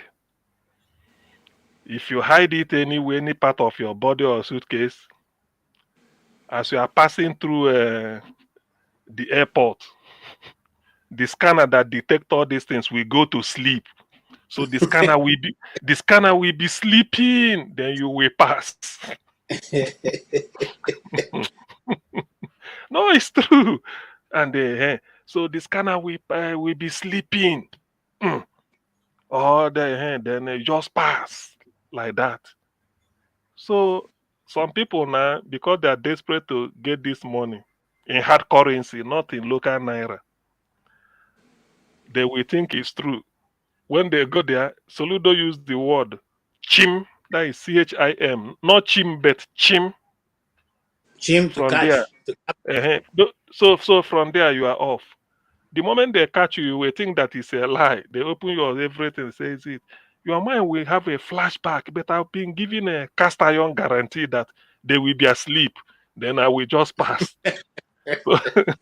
So, you see, this has claimed a lot of lives, and people traced it to all these people.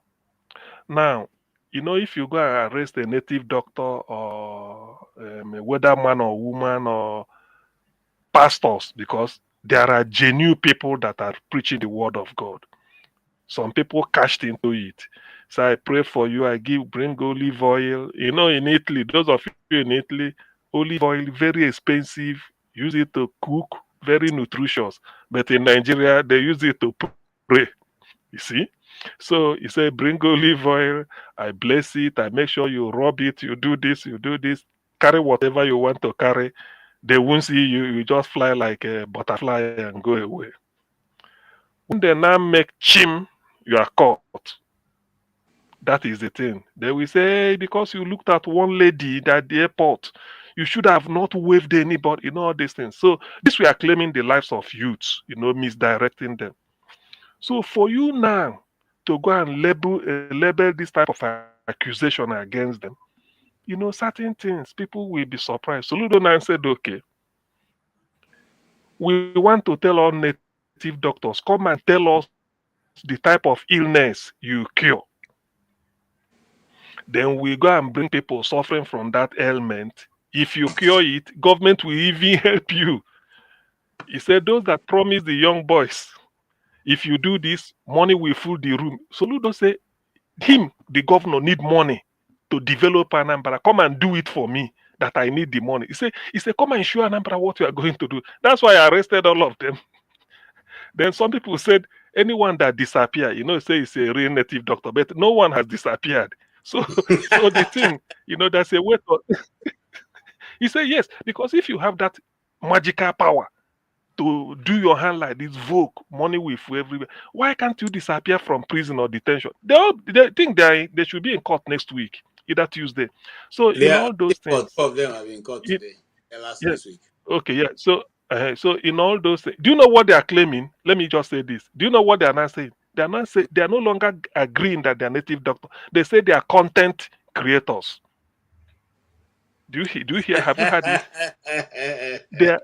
They are content creators. But that is the case also. In any case, that has sort of, because the idea to fight crime, you be tough on crime, yes, like Tony Blair said, and then tough on the causes of crime. causes of crime in this case in get rich quick syndrome. And what is fueling it? How can somebody tell you with olive oil after doing it, you go and carry her drug, then you won't be got? Then the machine that will scan it. If I tell you only there's no time, if I tell you how this thing works, because I know I've done a little bit of work on that side, you won't. It will be another thing. So to that extent, everything calmed It looks down. like the native doctors are showing CM Pepper. No, no, no, no, no, no, no. You from your name, you know, I pushed you to Asaba. Do you know what happened?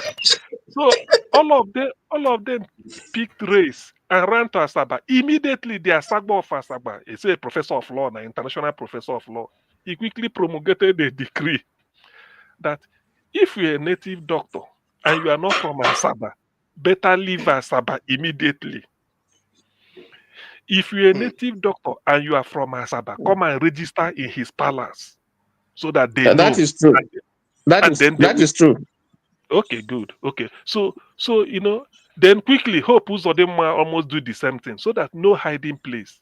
What they are asking you is if you're a native doctor, come and say, I'm a bone crusher.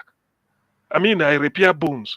Get me somebody. You know, I mean, you know, if you are Igbos now, you know, you see a native doctor, you know, this one where they carry laptop, right? A native doctor for where? So that is as far as that one goes. So it has calmed down the tension. People are even opening up on the atrocity these people are causing the sorts of native doctors. If you go on Facebook everywhere, I know one lady who studied French at Unizik, Oka. He couldn't get a job. He was teaching French in a secondary school, private secondary school. He wanted to enter Ministry of External Affairs so that he can be able to help in Nigerian missions abroad. No connection. The next time I have her number in those days. The next thing I had was in a Facebook, white tie white wrapper across the chest, put maybe one chalk here, one on the eye, one on this, and then start to do incantation. Say that is her, you know, her destiny. With this Soludo issue, that page is down now, so it's no longer operating, telling you that, you know, people are cashing in on the business, just like Christmas rush. So, but that is by the way. Now, what Soludo as a person, for me or from where I stand, the only blemish I've seen in that man, whether it will work, whether people will forget about it, is that stinky letter he wrote against P2B. That he didn't support it is okay, but you can't put it in writing and be so audacious like that. Because of that, when Soludo greets somebody, good 8 o'clock, good morning, by 8 in the morning, they will look at their wristwatch and say, are we really sure? Because that letter, so many Igbo politicians didn't support P2B. We know it. But to put it in writing and then start to, no, that is too bad. So people use it to turn their back on him. But apart from that, I don't think he's blazing a trail, because there's something he said that endeared people. Buhari came in, Tinubu, and borrowed $480-something million to help the states. It's a loan, no. Every state will pay back. The dollar rate then, it was signed by Buhari because Obiano was in. The dollar rate then was around 400 to 600. So Soludo said when he came in, he looked at the condition. He said, when we're going to repay this thing, because you borrowed it in dollar, the dollar is likely to reach to 800, 900. So it will be a shortfall. You won't make you can't be able. So he said, of all the 36 states, it's only Anambra that did not take the loan. Other states, their governors, maybe Alexoti, Ikbazu must have signed it before Alexoti came in, because that Alexoti, the way I'm looking at it, he wouldn't take it too. So Soludo turned it down, and people found out it's true and then praised him. He said, don't want to borrow a money that will keep Anambra in debt for a long time. So apart from that thing he did about P2B, which today everybody looks at him and said, he's regretting it. Even if he didn't say it, he's regretting it, because there is no basis for that. Yes, Okay. you can't put it in writing and then everybody, now you can go and bring the letter and start reading. It becomes fresh. No. I don't support that. So to me, Okay. that is So danger. here's my question to you. do you think that Soludo has distinguished himself as an economic expert of repute who was advisor to numerous governments in the world? Do you think what he had done in Anambra State, putting in context also the native doctor affairs, which is not what we voted him to go and do you think he has been able to distinguish himself as some of the Igbos can present for a higher position by what he has done in Anambra State? Bearing in mind that Anambra State is like working for your own house, working in your own house as a family leader. What you are doing in Anambra State, is it commendable? Well, to be honest with you, because it's like somebody when if you are working and you ask your boss for increase in salary, you will first of all go and check productivity, So in Soludo's own case, what I will say is this: given the resources available, he has done excellently well. He never borrowed kobo, but he was able because he came really for the poor people. Do you know that out of 177 communities in Anambra State, maybe one or two are left and it's under consideration, under construction? Every part of Anambra must get a connected, a third road, at least for the first time. Some 3, 4, 5. That's what he said. He want to open it up, dualizing so many places. Look at the IT district he brought in. The idea that he's giving youths come and get 2 scale free of charge, even if you're free from you. I mean, I don't need to pray. There are a lot of things people will tell you. The thing is that he never borrowed kobo, and he did it in a way that he's managing. So then, for whether he's the type of person Ndibo will present, I have to be selfish here. I will never like Ndibo to present anybody again to federal government. Nigeria does not deserve Ndibo. Okonjo-Iweala went there and did everything for forfeit. Nigeria debt was almost zero.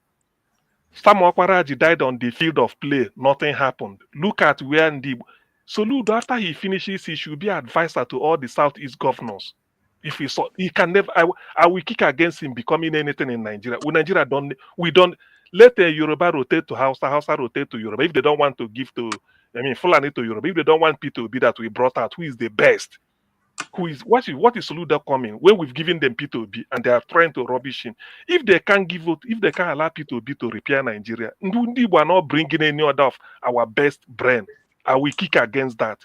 To be honest, I will, because Nigeria don't deserve the best from Ndibo. Let a Fulani man rule, give Yoruba criminal. Yoruba criminal will give another. Let them do it. Let the suffering continue, if that is what they want. So to come back to Anambra, Soludo, to be honest with you, apart from that, I'm being honest, what that dent from P2B's letter, he has done well.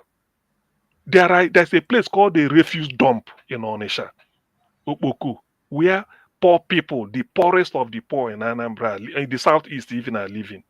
Nothing. People living with opening dustbin. But he has to clear it, build a hospital, brand new hospital for them. Tar the roads with a street light. Give them water. He said these are poor people living there. They now change the name of the place from Okpoku to New Heaven. It's near Onitsha there. Then built, really, I don't believe it, but what I know is that he made an impact. But as per somebody of his stand, you see, the more the money, good soup na money make am. Anambra, our IGR is not what it's supposed to be, because a typical businessman that imports 10 containers worth in billions, if you tell the person, please, can you pay 2 million naira every year as tax? It's impossible. Southern Nigeria is other. Sorry. Go ahead. Okay, so you see, ordinarily, a state like Anambra should not be in short of funds, because all the containers from Apapa Wharf ends up at Nnewi and the Onitsha. So when you now see somebody importing 10 containers, 5 billionaires, and you tell a billionaire, please pay, not even 5% of your whatever as tax every year. It's impossible. They find a way to evade it. That's what Soludo is saying. Okay, all of us are in the Western world. How much do you earn in a year? What percentage goes in tax? So if Anambra, that's what he's telling them, say, bring out this money, the little I'm collecting from Okada riders. He said, do you know that Okada riders, they agreed 25,000 a month they remit to government 25,000, and they Bola agreed. Tinubu He said, if somebody became riding on president Okada in May is bringing 2023. 25,000. He How has much more jetted you importing 3-4 containers or one every month? Why not bring at least 2-3 million a year? By the time you people bring this thing, you will see what they do. So it's impossible. So the little money that comes, Anambra then is not a major oil producing state. Rivers and the Delta and the Akwa Ibom are in the highest league. Anambra is like a drop now. You have to Okay. count it. Yeah, So so in that your is the thing. summation, Soludo have done very well. Let's move on to Ike. Yes. Given the resources he have, to be honest with you, I think he has done very well. Minus that dent, that mess, that nonsense he wrote about P2B. Otherwise, All right. I hold Thank you. nothing against him. Yes, Ike, do you hold that same opinion that our professor emeritus, and we must give it to Soludo, he's a very brilliant man, but I somehow don't feel like he has been able to use his brilliancy enough for the number of people. But CM thinks otherwise. What do you think? Well, I listened to what my brother CM was saying. I'm talking about Soludo right now because Valentine Ozibo decided to destroy his political career, So whatever CM is saying here, I'm not interested. As long as I am concerned in Anambra State, Soludo is not doing anything. So I personally don't want to go into trying to praise somebody that all of us are not in Anambra now, but we know what the security in Anambra is. The same problem we face in Nigeria. So I do not think that with all his academic excellence and whatever he has been, where Anambra is today with the resources that is in Anambra State, compared with what LSOT is doing. For me personally, I don't think he's doing what he's supposed to be doing in Anambra State. So they have given him a roadmap to go there for the second time, and I think that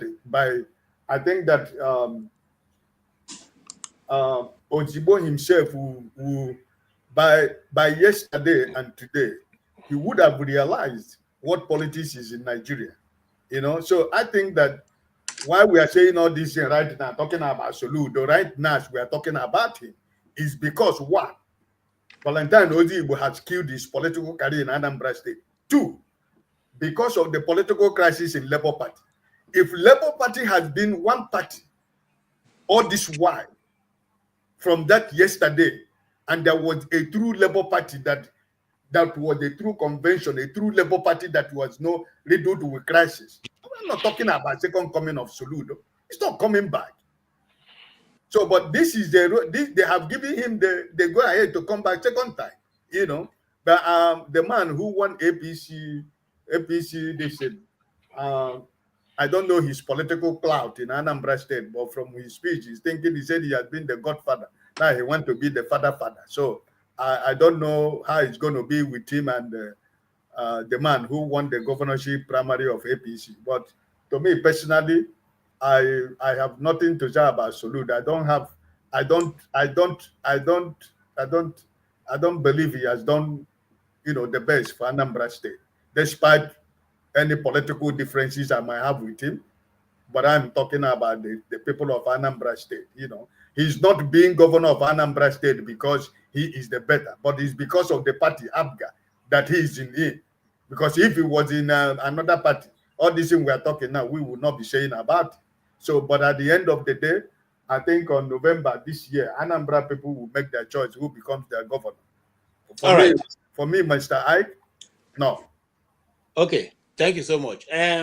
Tony, do you think that now we have one on the other side and one on this side? Which side will you be on? Are you on the side of those of us who think that Usoludo have left his primary responsibility to go and be chasing native doctors, or what? Because I see it this way: if he created enough jobs, enabling environment for youths, nobody will go looking for native doctors to help them make money and then carry drugs. But so I believe that maybe more time should have been taken to create jobs for Anambra people. What do you say? Okay, I'm not from Anambra, but it's close to me. I'm on the other side. So we have a lot of relationship with Anambra, just 5 minutes drive from my state. So I think CM would know it better, being someone from Anambra. But that said, I have listened to this say that Anambra State is a very, very complex state to govern. So, and if Obi said that, then you must understand, you must believe him, you know. The kind of commerce that you have in Anambra State naturally will attract all kinds of people. And, you know, pressures on the road, you know, people coming in, like CM said, you know, you have all the businessmen bringing in their wares and stuff and so on and so forth. So there's a lot of pressure on infrastructure. There's a pressure on security, social infrastructure generally, and so on. And then even in terms of politics, because some of the most difficult politicians to deal with, we have seen in Anambra State in the past years. So to that extent, I think that if you are trying to assess Soludo's contribution, you must take that into consideration. But that said, I think he started badly by attacking Peter Obi. I think that caused a lot of injury to his political stature. And just like CM said, some of us have not forgiven him for that, and some will not forgive him. In fact, all through that period when he was doing all those things he was doing, my name for him was Nwambafo. That's what I used to call him. But if CM says that he has done well, I won't disagree with him. But there are two issues here. You are dealing with Abga, which is a child of the Southeast, and you are dealing with a personality like Peter Obi. So that makes it more complex. I think that you cannot, in the coming election, the Obi influence is still very towering, and it will be something that Soludo will have to deal with. I don't even know whether the power of incumbency can help him, because if Obi cannot deliver his state, that will be a major blow. You know, so, and so the first thing that I saw, or that I felt that the APC did, was first of all to take away, to lure Valentine Ozibo out of labor. What they literally did was to strip him naked and then just expose his dick for everybody to see. And that's unfortunate. You know, that was a very wrong calculation. And I think that Dr. Damiji should bring him back to the panel so that we can find out from him what happened. Because when he came here, he spoke with so much confidence. It was as if the whole thing was in the bag. But that showed that he's not a very experienced politician. It's you know, there's an Igbo adage. It's a Hausa adage that says that when the tortoise is heading for a senseless journey, and you say, "Brother tortoise, when will you be wise to come back?" He say, "Not until I've been disgraced." That's exactly what happened to Mr. Valentine. We said to him, we were on this panel, we say, "When will you be wise to come back?" He say, "Not until I've been disgraced." Shay has gone to collect the disgrace now. He cannot come back. It's as simple as short. You see, somebody on the earlier was saying that I was here. No, the guy is a brilliant guy. That's what I said here. I never said of his ability to contest or, sweet parties. I said the guy is a brilliant guy. And for the move he's making, the mere fact that he said he had gone to take permission from Peter Obi and Peter Obi said farewell, it then means that they're working with the plan. So, but anyway, I'm not here to give my opinion. I'm just here to, coordinate and see what people are saying. However, give me 1 minute and we will come back to this. Not once, not twice, but 5 times Hey, yeah. Altogether, he has clocked in 51 days in the land of wine, cheese, and mistresses. Now he's back to France again for another 2 weeks. Nigerians are scratching their heads like, what exactly is he doing over there? Some folks think that they've cracked the code. Take Shore, for example. He believes that Tinubu's frequent French visits are for medical reasons. To that I say, foul. That is a man who is fit as Mike Tyson. What will he be going there to do? Others with a bit flair for gossip claim that he visits his baby mama there. Again, nope. That theory doesn't hold. To be honest, his baby mama doesn't need a visa to France to baby mama him. You know, logistics is a list of her problems. Now, the people I think are getting closer are those who say that Tinubu prefers France because, wait for it, no one can understand what he's saying there. Think about it. If he were to be in the US, UK, or any other English-speaking country, intelligence agencies, FBI, CIA, all of them will be up in his business. He's dropping to his phone calls and all he says in his bedroom. Even if he speaks Yoruba, guess what? The diaspora is full of Yoruba people, double agents who are sipping tea and drinking beer with M16, CIA as we speak. So off to France he goes, where his French sounds like a mixture of riddles and poetry. But you know what? That is still not the main reason he goes to France. I'm about to tell you the truth, but you have to promise me that you won't tell anyone, okay? Now, Tinubu is going to France, so scientists there can finish sequencing his DNA. Yep, you heard it here first. This whole thing is all about DNA. You don't know why they do that? I mean, what? They can get your DNA from the bottle of Coke you just finished drinking. You don't know what, you have to come back next week. Next week, I'll tell you why. You don't know why they need your DNA. Someone as important as Bola Tinubu, President of the Federal Republic of Nigeria. If they can sequence his DNA, oh, you don't know, it's not cloning. No, they don't need it for cloning. What they can do with that is unbelievable. Just imagine the whole of Europe governed by Tinubu, not a clone.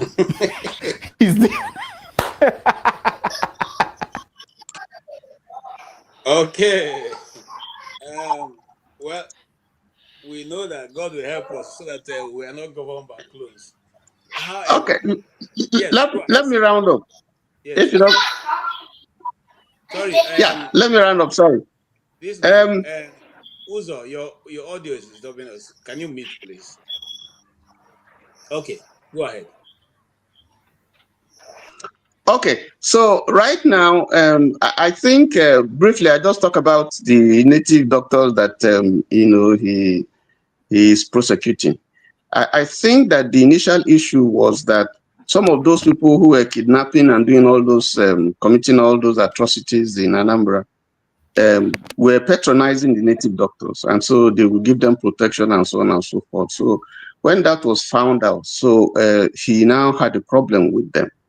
And I think that driving them away actually, is not going to solve the problem, because they could go to Imo, they could go to Delta and so on, and still carry on with, to native doctors over there and still carry on with what they're doing. So the people he should be chasing is not he can get information from the native doctors, but the people he should be chasing actually would be, those people who are committing terrorist acts and kidnapping and all that, and then endangering security in the state. So I think that would have been the proper thing to do. But back to the primaries that you had. Now you have three parties now already that we know have elected their candidates to run for governorship. You have Nicholas Ukachukwu. Someone many years ago described him as an incomplete man. Then we have Soludo, who is running for APGA, and then you have George Morgan, who is running for Labour Party. And I think that it's not going to be easy the race is really not going to. George used to be, I think he's the one that used to be a deputy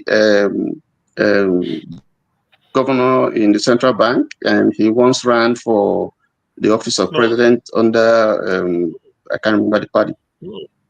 No, it's not that person. That is Kingsley. That was Kingsley. The person you are talking about is Kingsley. Yeah, this George. Okay, I'm sorry. Okay, I got it mixed up. So I thought it was Kingsley, and if it was Kingsley, I was saying that Kingsley also has some political clout. I don't know much about this Morgalu, but those are the issues there. So I don't know. To sum up, I think for me, I would go for. I don't know much about Morgalu, but I would think that Obi should be able to grab that, if for nothing else, to tell Soludo that he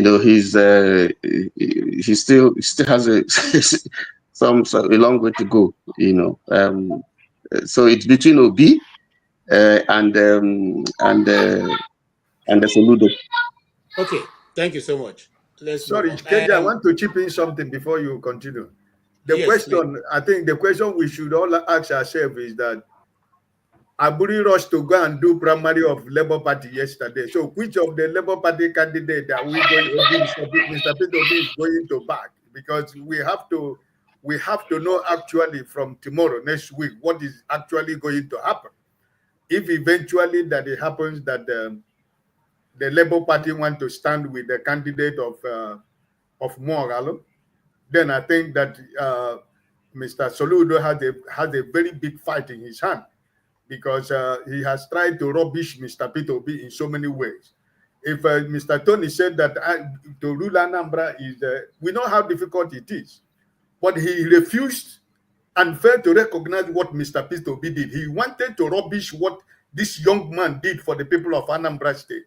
So I think that if at the end of the day that Labour Party had decided that, okay, they're going to back him, because I don't know what the law says, because now that there is a political crisis of the chairmanship of Labour Party, and Aburi and his executive has gone to conduct this primary election, I don't know what is going to happen. I think it should be Nenadi Usman, who is the interim. Nenadi should be in charge Mrs. of LP for now. But let's move on. Uzo, I'm actually getting the problem with your audio. Uzo, there is noise in the background from your end. Ike. Yeah. Until the Supreme Court decision, Abure still remained the chairman of the of Labour Party. Yes. So anything he did at that point, because of the ruling of the appeal court, endorsing him as the chairman, would be okay. But with the ruling of the Supreme Court, so anything so I don't know. But I would think that you can take care of those children. The children's voice is coming in so much, and it's a bit of a distraction. Sorry. So if you take care of them, I'll bring you back up. Go ahead.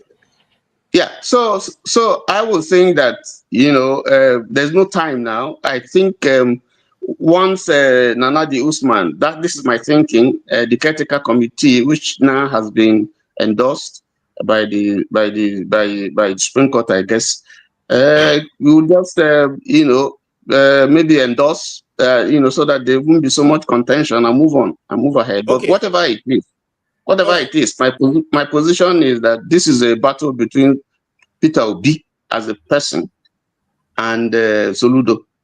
All right, Uzo is one of those who are going to battle on the side of Peter Obi. So let's hear from him.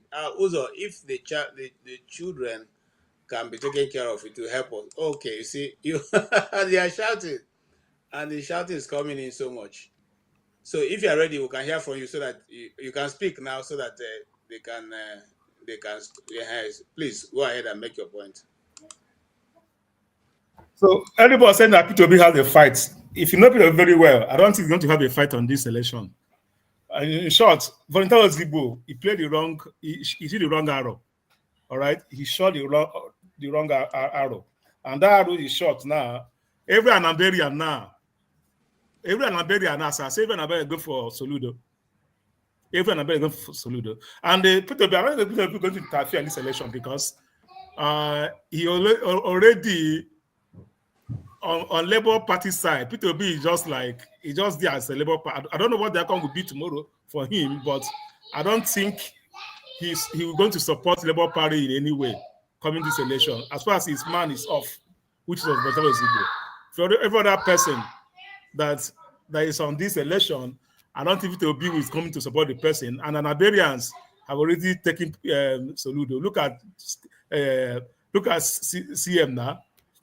After Valentine they come, CM changed his mind. Now Valentine was working. 2 months ago, 3 months ago, everyone was saying he's not working. But now, after they have no other candidate, there's no other candidate for him.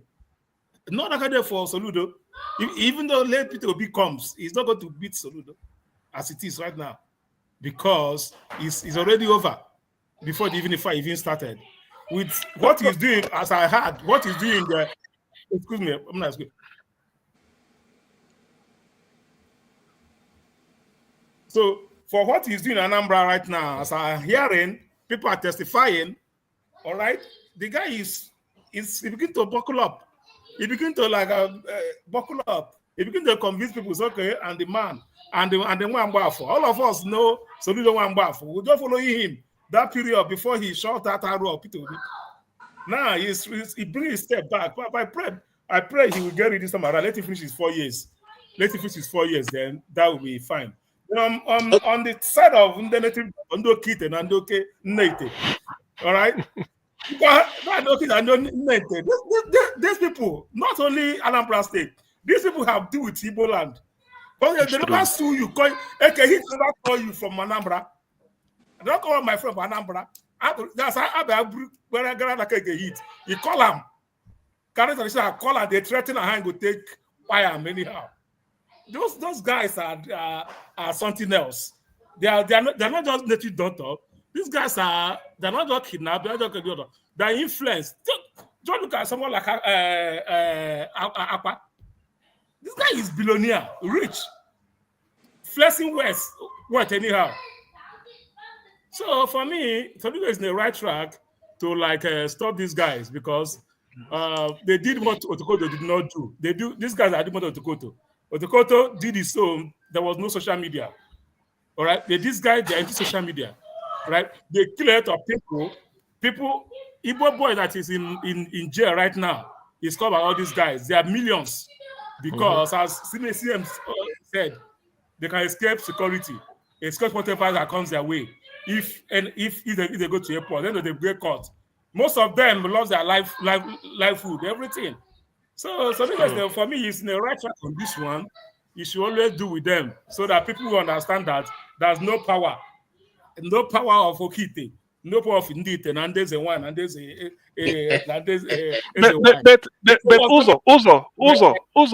Uzo, hold on. Is the people are twisting it. Soludo said, you say you're a native doctor. Come and tell us the illness or the ailment you are curing. We bring somebody suffering it. If you cure the person, we employ you because a native doctor cures, but all this, okay. So they started denying that they are content creators. I'm telling you, that is the first thing. They said they are content creators. So that is the issue. But CM, they are content creators before. Do you know how many and how many view Apoko gets in every content he makes? They are content creators. But they call them. They can prove that. They can give you the check. So, yeah, they get paid for that. All right. Anyway, let's make traction. Let's track. Humble. I say humble. Yes. Can you intervene before we move on? Mr. Ike, you have spoken, right? Sorry? Have you spoken on this issue? Yes, I've spoken on this issue. Yeah. All right. Thank you so much. I didn't want to talk about the issue of Soludo and native doctor because it's inconsequential to me because that's not why we employ him to go there. So I'm not interested with those things. I don't want to talk about that. Thank you so much. Yes, stay humble. Please tell us, Okay. give us in a brief listing so that we can move Why should it to the be other brief topic. when Please CM be took brief. like I beg 30 you. I minutes beg talking you. I about beg Anambra? you. I'm from Anambra, so you Okay, should please take go the ahead. time to talk about my state. So yeah, this is looking like the first time in the history of elections in Anambra where the sitting governor will run almost unopposed because the cast of candidates I'm seeing, unknown quantities, I would say. Okachukwu is not a serious person. Um, um, who else is there really? Moralo, George Yeah, Moralo. more Alo in 2003 contested under AMPP. George Moalo, right? And who else? Labour Party, I don't think, maybe they might have two candidates, and then by next week they might sort out the issue with INEC and stuff. Yeah, but I think Soludo will not really have any challenge in this election. Okachukwu has been running for ages, so Soludo will fix it. Regarding whether he's done well in Anambra State, he has done some projects really. I think he's better than his predecessor Obiano, who I think was didn't do well. Yeah, Soludo has done some projects. Someone yesterday mentioned that maybe Soludo should invest more in the media. I think that's still the same mentality. That poor mentality I think we have in Nigeria. Why would you invest in the media to talk about, why would the media talk about what you've done in Anambra State? It is your responsibility. You are dealing with the people. If someone comes to a doctor and says they have pain here and there and this and that and that, and the doctor is treating them, they might have a primary concern. Their primary concern may be that they are not sleeping. That might be even their major issue. And the doctor is treating some infection that is not even the patient's primary concern. Yes, treating the infection is important, but the patient's primary issue is that they are not sleeping. So it is the responsibility of the doctor to also address the patient's primary concern. So if you go to a community and what they need is a school and you give them a road, they will not be satisfied. So it is also your responsibility to give them what they need. Or if you give them something you think they need more, to convince them that, look, this is what they need. So you don't need the media. All these things are problems of Nigeria because somebody in Lagos or someone in Katsina or wherever, they've spent a lot of money in the media without even doing anything for the people. Then you think that's the way to go. That's not the way to go. It is your responsibility to dialogue with the people. Know what they really want. It's not about what you want to give them. So that is by the way. So then also, it's not easy to be a governor of Anambra State, to be honest. I did my secondary education in Anambra, and I followed Anambra politics and everything when Peter V was governor. It's complex to govern, not about the topography of the state, not about the politics. The politics might contribute, but it's about the people. When they said Anambra is difficult to govern, it is mainly about the people. The Anambra people are probably, arguably, the most egalitarian people in Nigeria. Some people may argue, may mention some places like Lagos or something. I've worked in Lagos, worked in the civil service. I see no sophistication, compared to Anambra people. Anambra people are highly sophisticated. It's really, everybody has an opinion. You have to deal with people's opinions. It's not a tea party to be a governor of Anambra State. So those are some of the things you have to deal with as a governor of the state. Then coming to the issue of security, I did my secondary school in Anambra State, and I attended a government school. And if you know what government schools, some of the problems of government schools, cultism and the rest of them. the security problem in Anambra is a little bit more complex than people who don't live in Anambra State think. It's very, very complex to deal with. So some people who might be in some place in Canada, in America, who have never visited Anambra, maybe somewhere saying, oh, that the business of the government is not native doctors, because they don't know the state, they don't live in the state, they think that you just go there and tackle security without tackling some of the fundamental problems, some of the root causes of these things. Okay. Many young children in Anambra State are into cultism, unfortunately. Okay. And these people unfortunately, stay humble. I'm not going to be able to finish all the Anambra problem today. If not, we'll not move on. So let's just leave it there. We're running out of time. Let's make traction, into another topic, which all of you are going to have enough to say. So I want to give you all enough time to say back and forth. It is a table shaker. We are about to shake the table right now. So stay glued to your tables. I want to start from this way. A Vanguard report says that by the special assistant to Tinubu, that in the US, $10 cannot get you lunch. But in Nigeria, $1 can still give you a full lunch in Nigeria. Gentlemen, that is the hypocrisy of the people who are in governance in Nigeria. Because they don't tell you that in the US, if you don't have money and you walk into McDonald's and say, I am hungry, I don't have money, they will give you a good meal without asking you for kobo. In fact, they will give you a drink on it. That means they'll give you a full-blown meal and give you a Coca-Cola, Fanta, or Sprite to go with it. And they will tell you, thank you for coming. They will thank you for it. You see, when we compare what goes on in the US, what goes on in Nigeria, we're just being a clever by half. And they keep doing this thing all over. But let us hear this. This week that have passed, there have been so many happenings in Nigeria, some of which have shaken the very foundation of Nigeria, some of which we are going to talk about. But let us hear this young man who has been able to put it in a perspective that all of us can understand. No, Nigeria is under full Fulani S-men invasion. According to this Vanguard report, you will find that southern Nigeria is under full invasion. Okay? Let's get started. Gonna look at it one after the other, state by state. Starting from Ondo, Oyo, Ogun, Ekiti, Osun, Benue, Edo, Enugu, Ebonyi. At the end of the day, we are going to look at the experience of this man, Afenifere youth leader, how he was kidnapped. You are going to listen to his video. So let's get started if you are interested. Please, if you have not subscribed to my channel, kindly subscribe. Don't forget to press the notification bell so whenever I drop a video, you will be notified, okay? Let's start.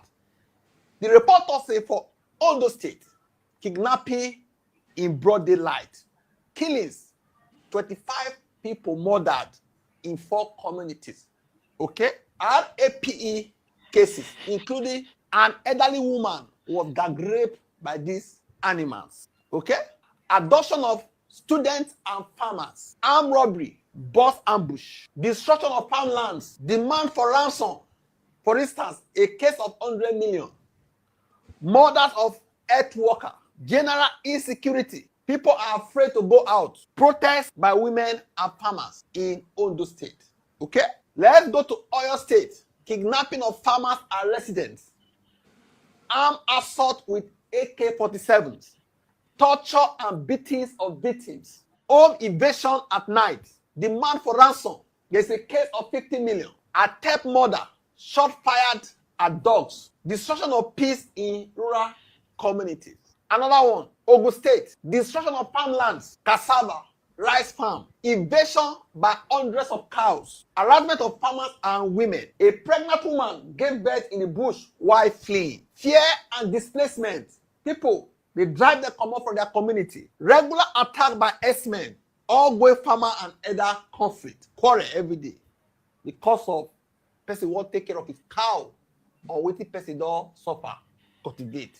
Ekiti State, killings, kidnapping, RAPE, destruction of farmlands, border attacks from Kogi side, crimes mainly in rural and border areas. Let's go to Onshu State, destruction of plantations by grazing cows, bloody clashes between farmers and herders, attacks despite Ati-Opu grazing law. Benue State, regular by e.g. 2 soldiers, 3 civilians, ambushes, destruction of communities. These are just summaries. You can go and read the report by yourself.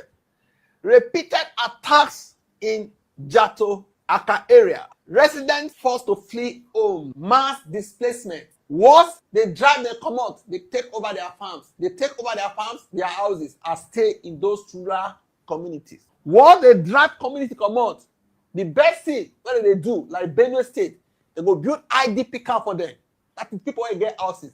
They're Fulani S-men, they go stay for their houses. They don't think go drive them come out. I don't know the reason. If you know the reason, drop it in the comment section. For Edo State, buying 8 people in 1 month, including seminaria. Kidnappings. There are so many that to even measure themselves, even Vanguard, they tire. Destruction of farmlands, armed S-men attacking communities, rapes of women, fear and protests in many areas. Everywhere, order full evasion. And security is #1 responsibility of any responsible government. Enugu State, women violently assaulted. I saw one report. One guy was Lameti, a Northerner, Lameti on TikTok. He said he went to the community. He saw the elders where they are living. These are not their houses. Border between Enugu and Benue. They took over their houses, their lands. The original owner of the land, they ran to nearby communities, while elders from the north came to Enugu to take over their lands. All right, gentlemen and ladies, you have received the news in brief. For those who are interested in knowing all, you can go to that guy's channel. He is very, very good in trying to explain some of those things because he gives you a blow-to-blow account. Dan Azza is very good, and I recommend that you also follow him. Now, gentlemen and ladies, what do we call this? Because these things are picked up and there's so much in the frail in Nigeria right now. I don't know what we say is the reason for the constant, actions being taken against the people of Nigeria, especially the people of the central and southern Nigeria, because he didn't include in that report of the recent attack in Bokos, in Plateau, in Banshin. He didn't include it. Those ones happened after he probably has done what he was doing. I'll come to you, Mr. Uzo, because I see you are the one looking at me. What will you say is the reason why governments have chosen to ignore these actions? And when the Fulani, or rather, let me not call Fulanis, when these terrorists have driven them out of their homes, and the rest of them who are able to run away, these people occupy their land, occupy their houses, and rename the communities. What is going on? Is it that the government is ineffective, or the government has refused to handle this situation going on in Nigeria? Yeah, you have 3 minutes, sir. Okay, first of all, sir, we talk about government. Who are the government? Do we even have a government? As me and you are talking right now, face to face, all right? I don't finish with in my community. They are like, everywhere is busted. They are even like, okay, how can we contribute money to get some, even a cock and shoot to guide the youth to start, combing the bush and looking for these guys. All right. For the past 2 weeks now, there was 2 kidnaps between my side and the Gotaba area. You know, it's becoming too alarming that nobody even know. My brothers have taken care of my stuff in the village, and I'm like, isn't that we move them back to the city, let them go and stay there for now, so that they won't like who on this side, who is the guys in America, they will just take them up and start demanding. Me that they're struggling here to look for money, they start demanding for money. So my senior brother, since I'm trying to move him out, let me go and spend some time with my sister in the city first. Then he can come back later to take care of stuff. But no matter the I would not have government because they don't know what they are doing. What government is after. It's 2027 right now. Whatever you guys are saying, it's not even their business. At the end of the day, just imagine, okay, for example, the police station in my place, they're calling everybody, say their motto. That's the funniest aspect of it, that the motto they have is not working. That we should save money for them to fix it. That any of the people that save money, the first call, they're going to respond to them. So how are they going to cater for how are they going to fight the crime? Where the police people, the two cars, the two healers they have are not working. All right, they are expecting because they have our number, to send them money to fix it, change the engine, fuel it before they're able to go after crime. So we result in taking out the this by ourselves. So when the police is not responsible, so do we have government? No, we don't have. What we have is 2027. They will come now to like hire boys, destroy ballot paper, steal the elections, and go. That's what we have. Don't have government. Everybody on your own. As the director of what do they call SSS before said, everybody should protect yourself anywhere you can. You know, giving the example of US, somebody come to your house, he went to US, so police were chasing somebody come and cock his gun. Ask the why they cock your gun. He said the Arab may run to my place, I shoot. That does example he gave one of the example he gave. A whole like he said, top one. Look at kind of example he gave. He already top one. I know by now they have his own village. They have attacked his village. That's why he have the experience to know that no security. So later everybody guide themselves. So my own point, we don't have government, number one. And government to have, everybody is on your own. If they can allow free to carry, you can allow free to carry. You know, everybody should own gun. Everybody should own gun. All right, that would be more better so that people can defend themselves. Because where he is going now, I tell you, if you continue like this, till next 3 months, all the statistics will run away. So that we that have that in rural area, they're going to leave. Because nobody is going to looking away now to move their people out. Because it's coming they find a pit. Thank you so much. A pit where they dump people and put them in seed. So nothing we can say about it. But secondly, what I want to say that. Go ahead. You have 1 minute to round up, please. So sometimes people come here. I never complained before. People come here and somebody was telling me I should. Oh. They've attacked your network. Your network has they should just watch and go home and sleep. You're telling someone to watch. Do I know him or do you know me? Do you know how fast I am? Do you know how big I am? That is the kind of people. This time in Nigeria, now he become a yes man. You are talking about people in Nigeria. All this type that go to Nigeria and become the yes man there and start kidnapping people. If you can come here and start mutilating people online, what do you think they can do when they are alive? No, sometimes I tell people, most people God have given the opportunity to move out of Nigeria. If they are in Nigeria, they will do worse than what the politicians and worse than what these kidnappers are doing. Because there are some of them here, the way they comment, the way they talk, the way they do, that is not it at all. It's no. All right, thank you. Let's move on. Mr. Anthony. Yes. Do you think Nigeria is going to survive this onslaught? Well, difficult question. First of all, let me say that it's now onslaught. Yeah, it's onslaught because for the DSS DG to say that people should take laws into their hands. This is someone who is supposed to defend the law. He's advocating that people should arm themselves and take the Azare example or the Tafawa Balewa example, that means that the state is unable to provide, what the Constitution, specify that it should do to provide security for its citizens. So there's a state failure here. So that's one. So the state has admitted. So let them go ahead and legislate that people should carry guns. So that's the next thing where I'm expecting that he will do, he would advise government to do, having made that proclamation. And it's not just him. Danjuma has said it, and he quoted IBB to have said it in his speech.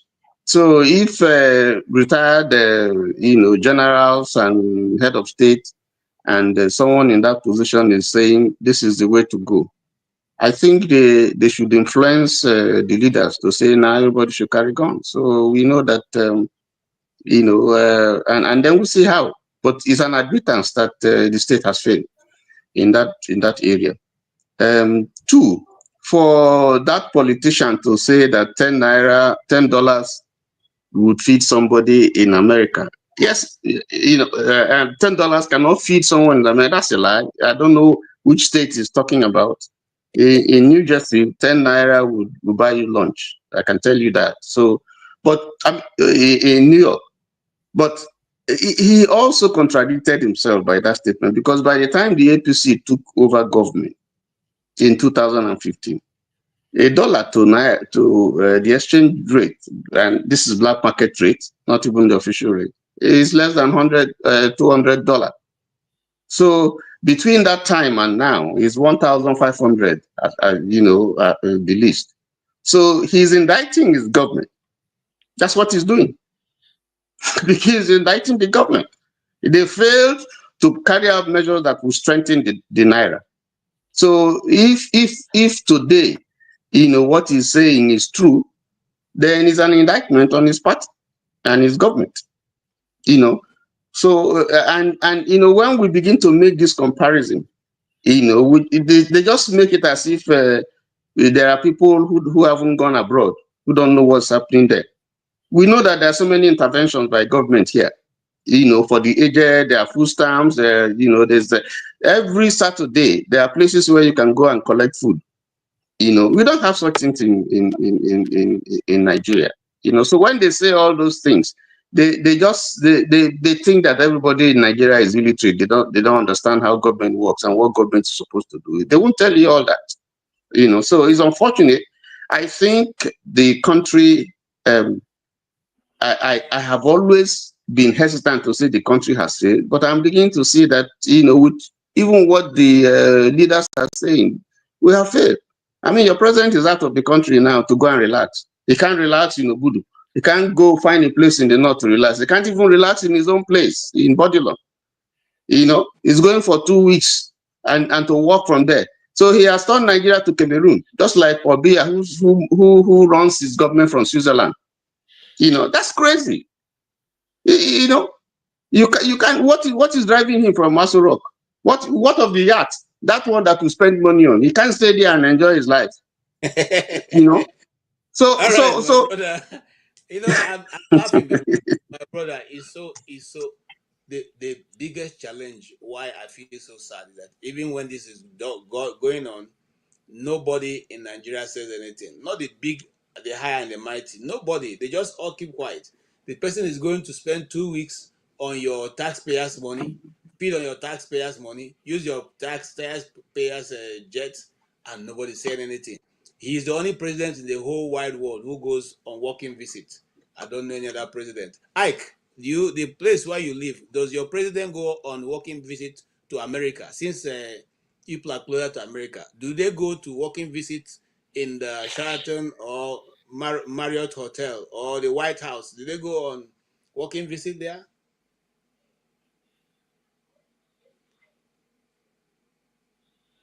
Ike, you're muted. You're muted. You're muted. You're muted. Muted. Yes. Okay. Yeah. Sorry, we don't have president in the island. We have the governor of the island who governs the island. The prime minister and the king in the Netherlands runs the island. but we have a governor, just like as you have governors in the states. But the governors my governor here is just like me. We go to supermarket together, no security, no serene, nobody. But he goes to supermarket like every other person. He goes to in his house where he lives. There is no security. It's just like every other common man in the street, right? It is what it is in Nigeria because, like my brother Tony said, the man who was talking to Shengu, he indicted his government. I don't know in Nigeria where you can eat a food 1,500. What kind of food are you going to buy? So I think that this government have lost touch with the reality. They have lost touch with Nigerians from the beginning. So I think that is every time they try to compare us with America. Do they know? I don't think this government even really know where America has been or where America is. For you to begin to compare Nigeria with America, every time they jump to go to America to tell us about America. So I mean, we're just deceiving ourselves. So your president, I talked about it yesterday. Almost what Tony just said was what I said yesterday. We have killings. We have insecurity in Nigeria. He abandoned his government, abandoned the state, abandoned the country, and went to Paris to reappraise his government achievement for 2 years. So it is what it is, my brother. Nigeria is a country without no consequences. So you can do anything, and there is no consequence. So that is what it is. But I think that this country is getting to a stage where Nigerians will be able to say enough is enough. So I hope and I think that Nigerians are going to be ready to say enough is enough. The killings in Nigeria is something that is really unfortunate that this government, they pretend they don't know what is going on. But immediately the 16 happened in Europe, it becomes a national cry. And what of the killings that have been going on, even in his own state where he came from Oshu State to Ogun State to your state to Ekiti, even up to that we are talking about. So I think that at the end of the day, it is what we ask for is what we got. So Nigerians should deal with it. But they enjoy it. Human life, because people taking people's life that you cannot give. I mean, there is no word to qualify the killings of people in Nigeria, honestly speaking. All right. Thank you so much, Mr. Ike. Sam. Okay. The simple answer to the question is, you said, will Nigeria survive the onslaught? No, Nigeria won't survive the onslaught. Because it is an onslaught. You see, the time has come for every part of Nigeria, like Danjuma said, secure yourself. Ozo said there is no government in Nigeria. Of course, that is true. We know. Because government is not accountable to the people. They don't respond. Look at where Tinubu is. Since APC came in, this is their evil government. Buhari ends up in London, maybe every now and then. Tinubu chose France. What does that tell you? They are not interested. That is the issue. It can't even be in Nigeria. Even the presidential yacht he bought, moored somewhere in Atlantic, maybe off Ikoyi or somewhere. I don't know whether he uses it. With all those things, he says he's going to France for working. What will Tinubu be doing in France when Nigeria is burning? Yeah, now you have to ask, what will he be doing in France? Change your oil. Change your car engine every 6 months. You change the oil. You see, I'm beginning to think that he's going there for medical treatment. steroid. Maybe if your system is failing, there are steroid is like I don't know, just something you give to kick something go, keep it going. But in this case, being a human being, they will say this can keep you going for the next 4 months. At the end of 3 months, they may invite you. They recheck it again. It's like changing the oil in an engine. The way you put the oil is from one end. To take the oil away, you open it from the other end. It drains off. Then you replace. But that is it. How it works? So to me, that is the only why, because I don't see what is going to fry. It's just going there All for right. All right. medical All right. treatment. That's all. All right. See, let's run. We are taking our last topic, which is my best topic.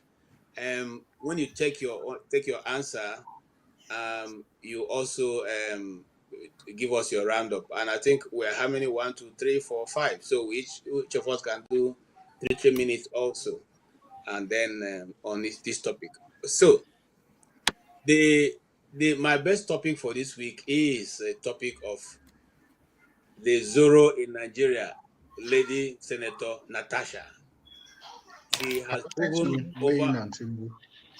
Okay, I'm coming. You win. I'll give you more time. She has proven time and over again that she's really a factor to deal, to factor when you're talking about politics in Kogi State.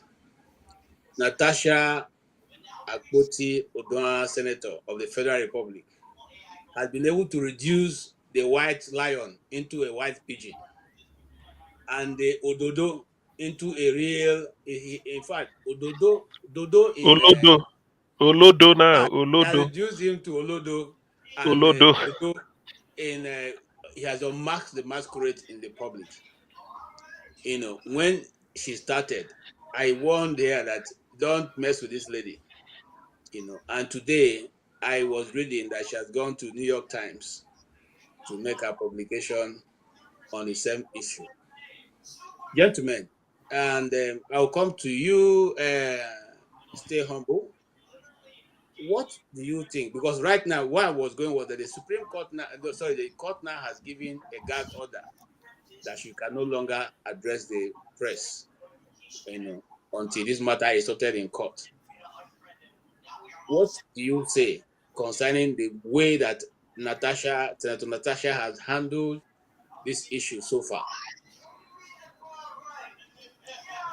Wait. Is it Nigerian press or even world press? She can't address. Is it only Nigerian press or just including world press? Well, it says the press. So the press, as a Nigerian, could mean that, she cannot address the world press, but she can, and I don't think she wants to play into their hand because the war is not over yet, just beginning. Yes, go ahead, stay humble. Well, the case of Natasha is a tricky one. When the case erupted, I initially didn't want to dabble into it because I thought that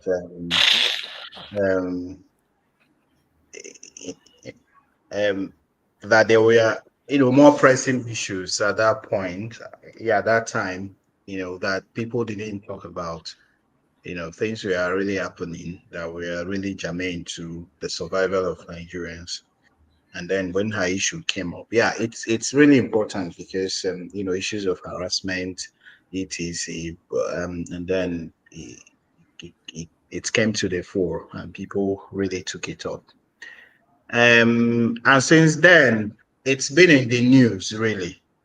Partly because she's a woman, partly because she's a senator, and also, most importantly, she's invested in the media. I know that maybe she must have invested in the media to make this case, come to the fore. They have decided to deal with her. Really, I don't know how she's gonna wriggle out of this mess. And she's waging a war against the establishment. Fortunately, she has the backing of a lot of Nigerians. Now they've prevented her from addressing the media, etc. How she's going to get out of that mess, I don't know, really. But in the same vein, yeah, I don't really want to say much about the Natasha issue. I just wanted to say a bit about Tinubu traveling to France and stuff. Tinubu's media aid saying that $1 and $10 stuff meal. Whether Tinubu is in Nigeria or is in France, I don't think it makes much of a difference. I think we debating about Tinubu's whereabouts, since we know his antecedents, is a misplacement of priority. You know, what I think Nigerians in diaspora should actually do is to galvanize and for mobilize themselves, which they are not really doing. 95% of Nigerians in this UK don't even want to talk about politics. You know, they think it's not even necessary. I wonder how they want to solve their problems too. Then, you know, what they do is that from time to time, they're afraid of the people, really. But the people don't know the power that they have. And the people don't know that, yes, it's not easy to dislodge the establishment, but it's less difficult than people actually think.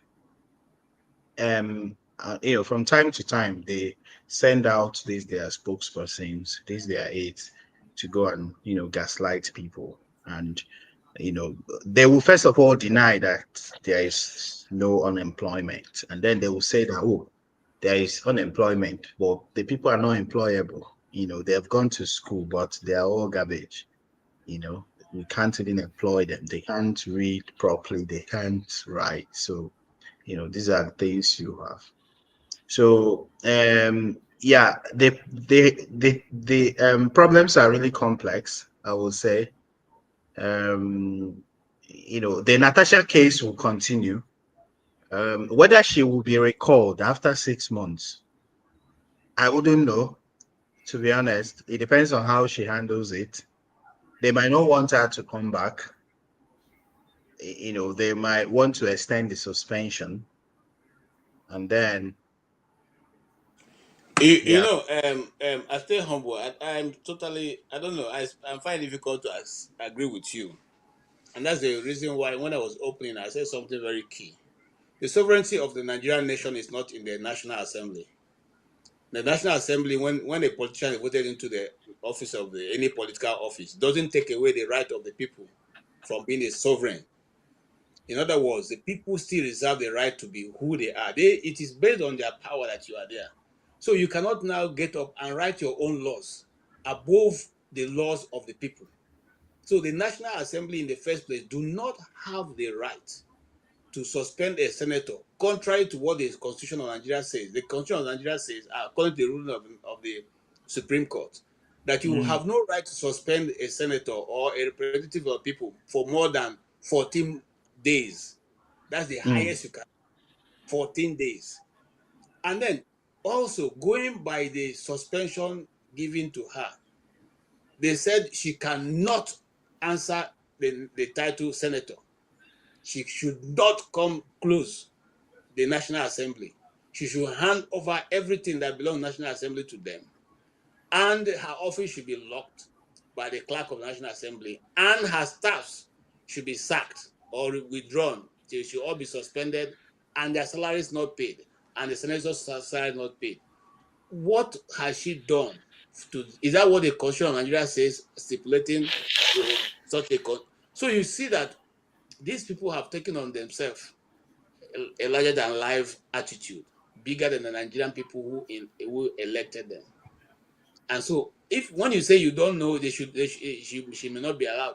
Who are they not to follow what is written down in the Constitution of Nigeria? Who are they? Are they God? But whatever emanates from the National Assembly should not really shock you, should it? Because you know the caliber of people in the National Assembly. The last time, you know, this 10th Assembly, you know the caliber of people there. You know, they are not up to scratch. The last time someone, you know, just came out from one state in the north and say he wanted to be the Senate president, and then he granted an interview. to one of these media houses, and I watched the interview. I was like, this guy cannot even be my aide, cannot even be my messenger, and he was a state governor for 8 years. So yeah, I spoke to him when he was state governor. I was so ashamed. so this guy cannot even clean my shoes. Yeah. I wouldn't employ him to clean my shoes, but he was a state governor for 8 years. So those are the kind of people there, and they have held lofty positions in the past. And yeah, but what you are saying that, well, okay, thank you. Let me not hold you. Let me move on because yeah. CM, let me come to you so that Okay, yes. Okay, no, let me go to Uzo, then I'll come to you, CM. But I want to go. Yes, Uzo, go ahead. KJ, I mean, Sir. this I want to say now. It may offend you. No, it won't offend me. I will tell you that in Nigeria, you say, are they God? In Nigeria, we know Nigeria.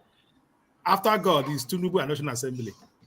So we want to say to them, they can do and undo. They can undo and undo, and undo and do. They are the Constitution. They tell you they are the Constitution.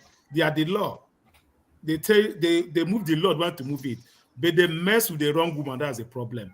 I'll tell people, this is a warning to men. When you are doing things, men have this word. When you are doing things, you are on top there. Leave woman a matter, and all the that you see that is they are like caught. These guys, they are like they're caught. They go at least 80% go on one accord. It doesn't matter PDP, APC, or whatever. They are like a court. All right. But when you're on top there, be careful of who you're dealing with. If you do with the wrong person, it may bring you down all the way. Now they are there to do some damage control by coming down and let things settle down. And the lady are telling them the evidence she have evidence. She can't bring it out until when they go to court. If you take her to court, she can present her evidence, and that's a stroke.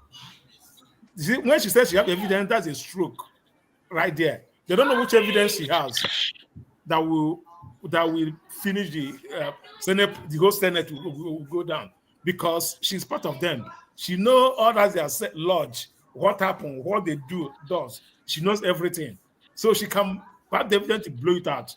Everybody will know that there's a way when breeze blows, fire has open. The evidence she blows this out. I tell you, I have opportunity to be on where the politicians meet, their lodge, their deeds, things that goes on there. It's not something that a woman we say outside as I say you talk. All right. And some of the women are the one that is arranging one or two things, running all these shows, do that. So when you're on top there, be careful for women. If you're a manager, whatever on top you are, be careful. A church leader, be careful. Because any mistake you make, your downfall is just the beginning. So, as I said, our National Assembly, leave it. They can do and undo. But on this one, you don't talk to... You don't talk to Ogwazo. No, they village. Ogwazo hungry for throat. They will give you a bame, they swallow. Okay, thank you so much. I like what you said, that they can do and undo. And that was how the son, a son of a great king, his name was called Belteshazzar. He was taking everything his father left behind, using everything he liked, until one day he went to carry the golden cup made for God to use to drink. And the prophet told him, "Oh boy, you have done everything, don't do this one." No. He said, "Come on, we are the law here." And that was the end. Well, I hope that the end has not come for Akpabio. Let us hear from Bro Ike. Yes. What do you have to say so far? Put me on backstage. I think that Senator Natasha has become a very big bone in the throat of the Nigerian elite. And it's going to be difficult to remove it. She, with her position and what she has done, she has created a movement already.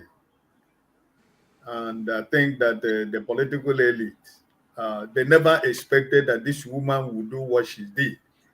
They were thinking she's going to be, like some other Nigerians who would just fizzle away, fear.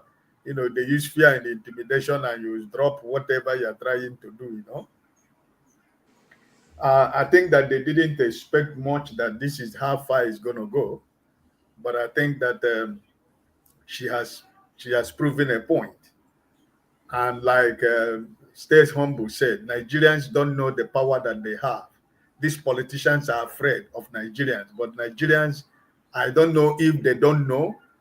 I don't know, is it because of content creator that they have other things that take away their mind, what is really happening around them, that they don't know the kind of power that they have with these politicians. So I think that this senator woman has shown Nigerians that consistency that is gain and reward in consistency, in standing on what you believe. You're going to pay a lot of prices. You're going to pay price. You're going to suffer. But at the end of the day, you can see the mountains that she's breaking into pieces. From the governor of Kogi State, the former governor of Kogi State, to the Senate president. You can see the kind of top people that she's trying to pull down. And I think that it's good for Nigerian politics. And it's good for people who want to play politics in Nigeria to know that if you have your onions, if you can be able to stand on what you believe in, people will follow you. People will believe you. Some people will fight for you.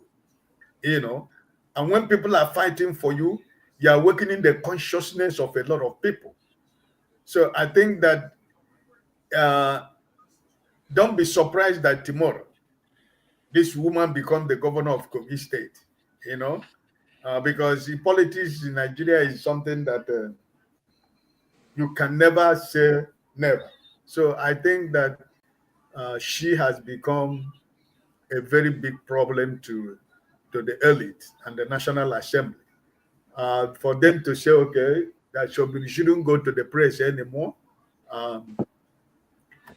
until the determination of the case.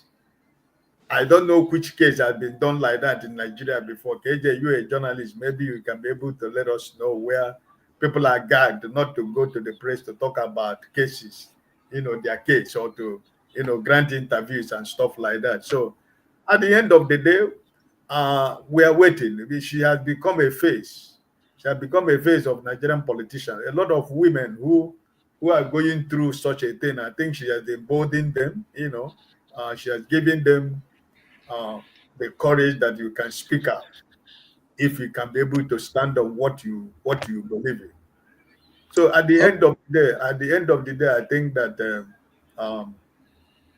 I don't know how it's going to end, because she keeps saying that she has an evidence of sexual harassment against the Senate president.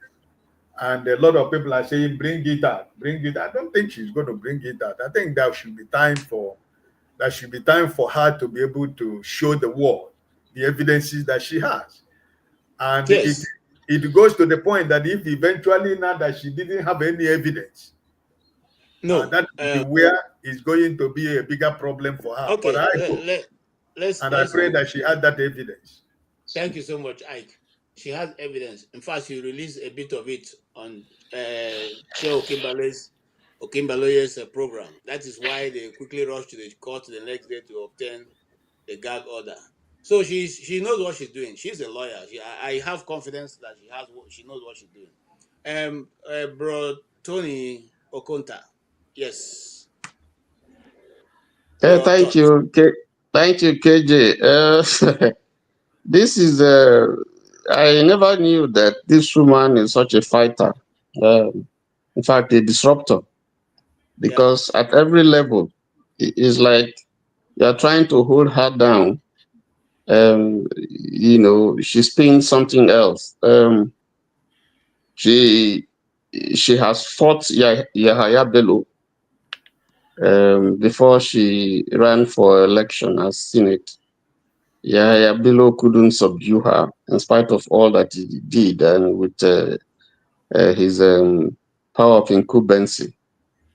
They stole her election. She fought it. She got it back. And then it was the issue with the Senate or the Senate president and all the Fulabalu. And then there was the issue with the Senate committee on privileges. She fought that. And then she fought Ododo, and she fought fake constituents who wanted to recall her. And even when the security and the governor tried to prevent her from coming to her constituency, she fought them and she won. So, so she's been, and then she summarized it by saying one down, two more. So my fear is that I think the powers that be, someone probably, cautioned them to say, listen, if you don't take time, this lady is going to mess you guys up. So they had to rush to court to silence her. But I hope that she has her evidence. I hope that, at the end of the day, something has to give. But it's an eye-opener to the fact, she's an inspiration.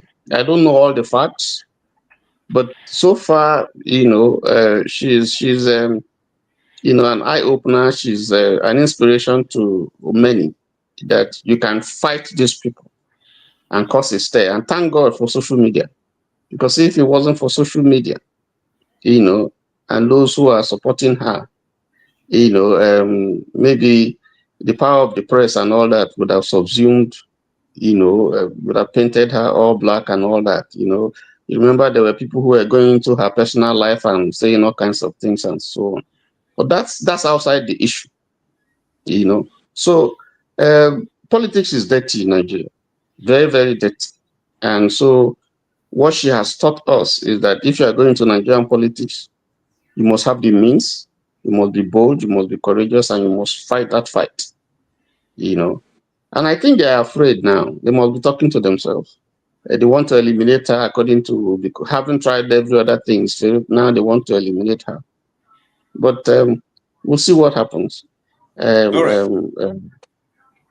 All right. Thank you so much. In fact, it's a dangerous thing to fight a fighter. CM, yes. Okay. What I have to say on Natasha's case is that from the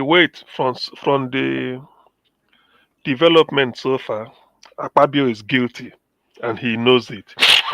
Ordinarily, as a Senate president, what I expected was he will step down and go to his ethics committee together with Natasha, and then Natasha will present her evidence. It is from there that if Natasha has no evidence, Akpabio can then decide to do whatever he likes. If Natasha goes there and feels that the way the case was handled wasn't to her own taste, she can then also seek redress in court. Now, in all these things, Nigeria is being damaged. But what people forgot to ask is, you go to the fundamentals. Was Akpabio supposed to be a senator in this 10th Senate? No. Because I'm not a senator, CM is not a senator, KJ is not. Simply for one reason, all of us here are not. Because you never expressed interest. How do you express interest? By going to take a form of a political party that will sponsor you. You fill the form, you return. You now compete with other candidates who must have taken the same form like you for the same party, for the same senatorial district. If you are lucky, you won. You represent your party for your senatorial district and then compete with others. Akpabio felt that he has been a senator for 8 years. He left government in 2015. He felt he's been a senator since 2015 to 2019. Then from 2019 again to 2023, he said, what else? I've been in the chamber for 8 years. Now I want to be president. That's why he didn't buy the form to be a senator. He bought the form for presidential nomination. He failed. So how did then somebody who did not show interest ended up being not just a member, but the president of the Senate? You see, all's well that ends well. For those that are biblical, they may say there is hand of God in it, because Akpabio shouldn't have been sitting in the Senate. I can agree. You bought a form, you were rigged out, or something happened. The person that won, maybe you came second, was disqualified. They now move you from second to first. But in that case, you bought a form. Akpabio did not buy any form. It's a mockery of democracy in Nigeria or politics that you did not even show interest. You were in your house sleeping. All of a sudden, they carry you, say, go and be what is it called? Come and study one course in the university. When you didn't even show interest, you didn't write jump. You were just on your own. So that is the nonsense that is panning out. And now you see the way it is going. So what Natasha went to do at New York Times, that's why I asked this gagging. Is it only for local press? Ordinarily, in a democracy, you don't use a court to gag somebody not to speak. The essence of the very meaning of democracy is freedom of speech. That's all. That is the very meaning, the simplest. So why should you now use the court to say somebody should not say anything? I thought what you should have been saying was, let him speak. Let her speak. Whatever she says, you can use it as if you can even sue her. Let her make. But how can you say somebody should not be speaking? Because you are afraid of what will come out from the person's mouth. What if it favors your own case? So in any case, Natasha is doing the right thing. The only disappointment I'm having is not from Natasha, but to Nigerian women. You see them come on social media and be ranting. Don't stay in abusive marriage. Any man, all this. Don't listen. I can't take. Now, why not stand behind that? This is where feminism, that thing they call we are feminism. This is where you should have shown it. And not a man didn't buy you a plate of pepper soup, or you saw your man buying pepper soup for every woman. You start to shout, I can't take it. I deal with her. You can't treat me. I should come first. This is where to show feminism behind Natasha, because what the woman is fighting is not just for, although she's just the symbol, but she's trying to strengthen that aspect that a woman cannot be intimidated in high office. And whether we like it or not, so many people are taking note. The way you now handle women or anything you say in the office, you should be careful, because you never know, some ladies may be recording certain things, courtesy of what Natasha is doing. When the time comes, they bring it up as evidence in court and use it to nail you. So what Natasha is fighting is a noble cause. It's a noble cause. Ordinarily, we shouldn't have come to this level. Akpabio should have been shown the way out straight. But this is Nigeria. So I want her to fight, to soldier on, not just fight on, to soldier on. Because eventually, Akpabio must be disgraced. Already, Ododo has become Olodo. Then the former governor of Kogi State. You see, look at what they contrived to recall her. The thing has failed. So there is hand of God in it. If not, INEC would have twisted it and do what they want. But INEC came out and said that it did not meet the condition. Therefore, whatever they're doing, they brought before INEC did not succeed. So Natasha, soldier on. Nobody knows where this is going to end. But Akpabio must be removed from the Senate. Thank you. No, you are muted. KJ, you are muted. You are muted. Sorry, thank you so much. And that will be it for today. We have tried to, there are many other topics we're supposed to touch, but we couldn't get to it because we have maximum of 3 hours and we have even exceeded that because we need to round up. So I am totally rounding up. I'm going to say this to those of us who are listening. Senator Natasha will say, Ranka Shidele, fight on.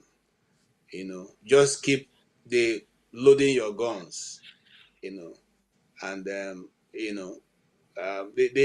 situation in Nigeria, you're not only fighting for yourself, you are fighting for the children of Nigeria, you're fighting for the women of Nigeria, you're fighting for that system that they built over time that only favors corrupt and people who are not able to do anything. All of these people today did not make their mark from their businesses. No, they made their mark from enjoying the goodies in Nigeria. Okay, enjoying the resources of Nigeria that's meant for so many, and now it is only them and their family that enjoy it. So fight on, Natasha. God bless you for what you're doing. And then we'll take an advice from Dr. Chidi before we leave. And I hear also that they are planning to shut down the networks tomorrow. Whatever be the case, all of us living should stay safe and watch out for yourself and your brother. KJ, is it Yes. they say they are doing protests tomorrow? Is it true? Yes. Everywhere in Nigeria, or maybe just Abuja, and maybe. freedom. Okay. They protest for what? Today I have come before you with a heart full of hope and determination as we prepare for a historic day of protest on Monday, April 7th, 2025. This is not just a protest. It is a declaration and a demand for the Nigeria we all dream of. To every Nigerian who will take to the streets, especially every young Nigerian, you are the heroes of our time. Your courage to stand against injustice, to challenge the notorious Cybercrime Act, and to demand better living conditions for all is a beacon of hope for our nation. You march not just for yourselves, but for every Nigerian at home and abroad who yearns for a life of dignity and freedom. To our servicemen and women, I urge you to join this protest. You too have been subjected to deplorable living conditions, and your voices deserve to be heard. Stand with the people you swore to protect, not as enforcers of oppression, but as advocates for justice and equality. To the police and all security agencies, may I remind you of your sacred duty to protect the citizens of this nation. On Monday, April 7th, your role is very clear. Ensure the safety of every protester. Uphold their constitutional rights to peaceful assembly and show the world that you too can stand on the side of justice and democracy. And to the President of Nigeria, Bola Ahmed Tinubu, hear this loud and clear. We, the people of Nigeria, will reject your leadership and the miserable life it represents. We reject a Nigeria where fear silences voices and where opinions are stifled and where the basic rights of citizens are trampled upon. We dream of a Nigeria where everyone can hold an opinion and express themselves freely, both online and offline, without fear of intimidation or persecution. We all dream of a Nigeria where justice prevails, where leaders serve the people, and where every citizen can live with dignity and with hope. 1,911,844,833 and 46. I'll take that again. 1,911,000,000 1,844,000,000,000 1 trillion. This money is too much for me. 1 trillion. I hope that is not the record. 1 trillion 911 billion 840. Thank you so much for watching. Thank you. Have you subscribed? Yes, you. Have you subscribed? You. Yeah, before you go, click. It's free. Click. Just that's it. Have you subscribed? You're laughing. Have you subscribed? Have you subscribed? Thank you. Thank you. Thank you. Hey, madam, thank you so much. I can see you. I can see you. We have to get to 100,000 subscribers. This by the end of the year. How are we going to do that if you don't subscribe? Yes, you. Yes, you're about to click off. Why? Have you subscribed? It's free. If you don't, ask your son, ask your daughter how to. Just one click. Thank you. Thank you. I see you. Aha. Thank you very much. Thank you very much. I'll see you tomorrow.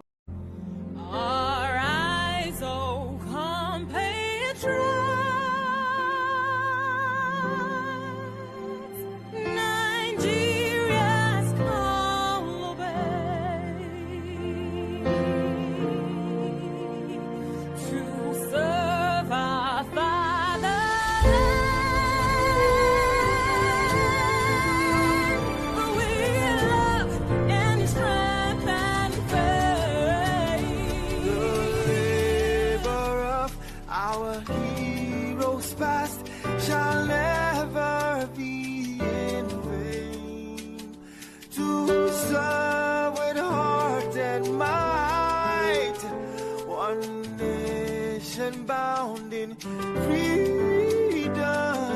peace and unity. Hey, that's so. Yeah. Oh, yeah. All right, so compatriots, Nigeria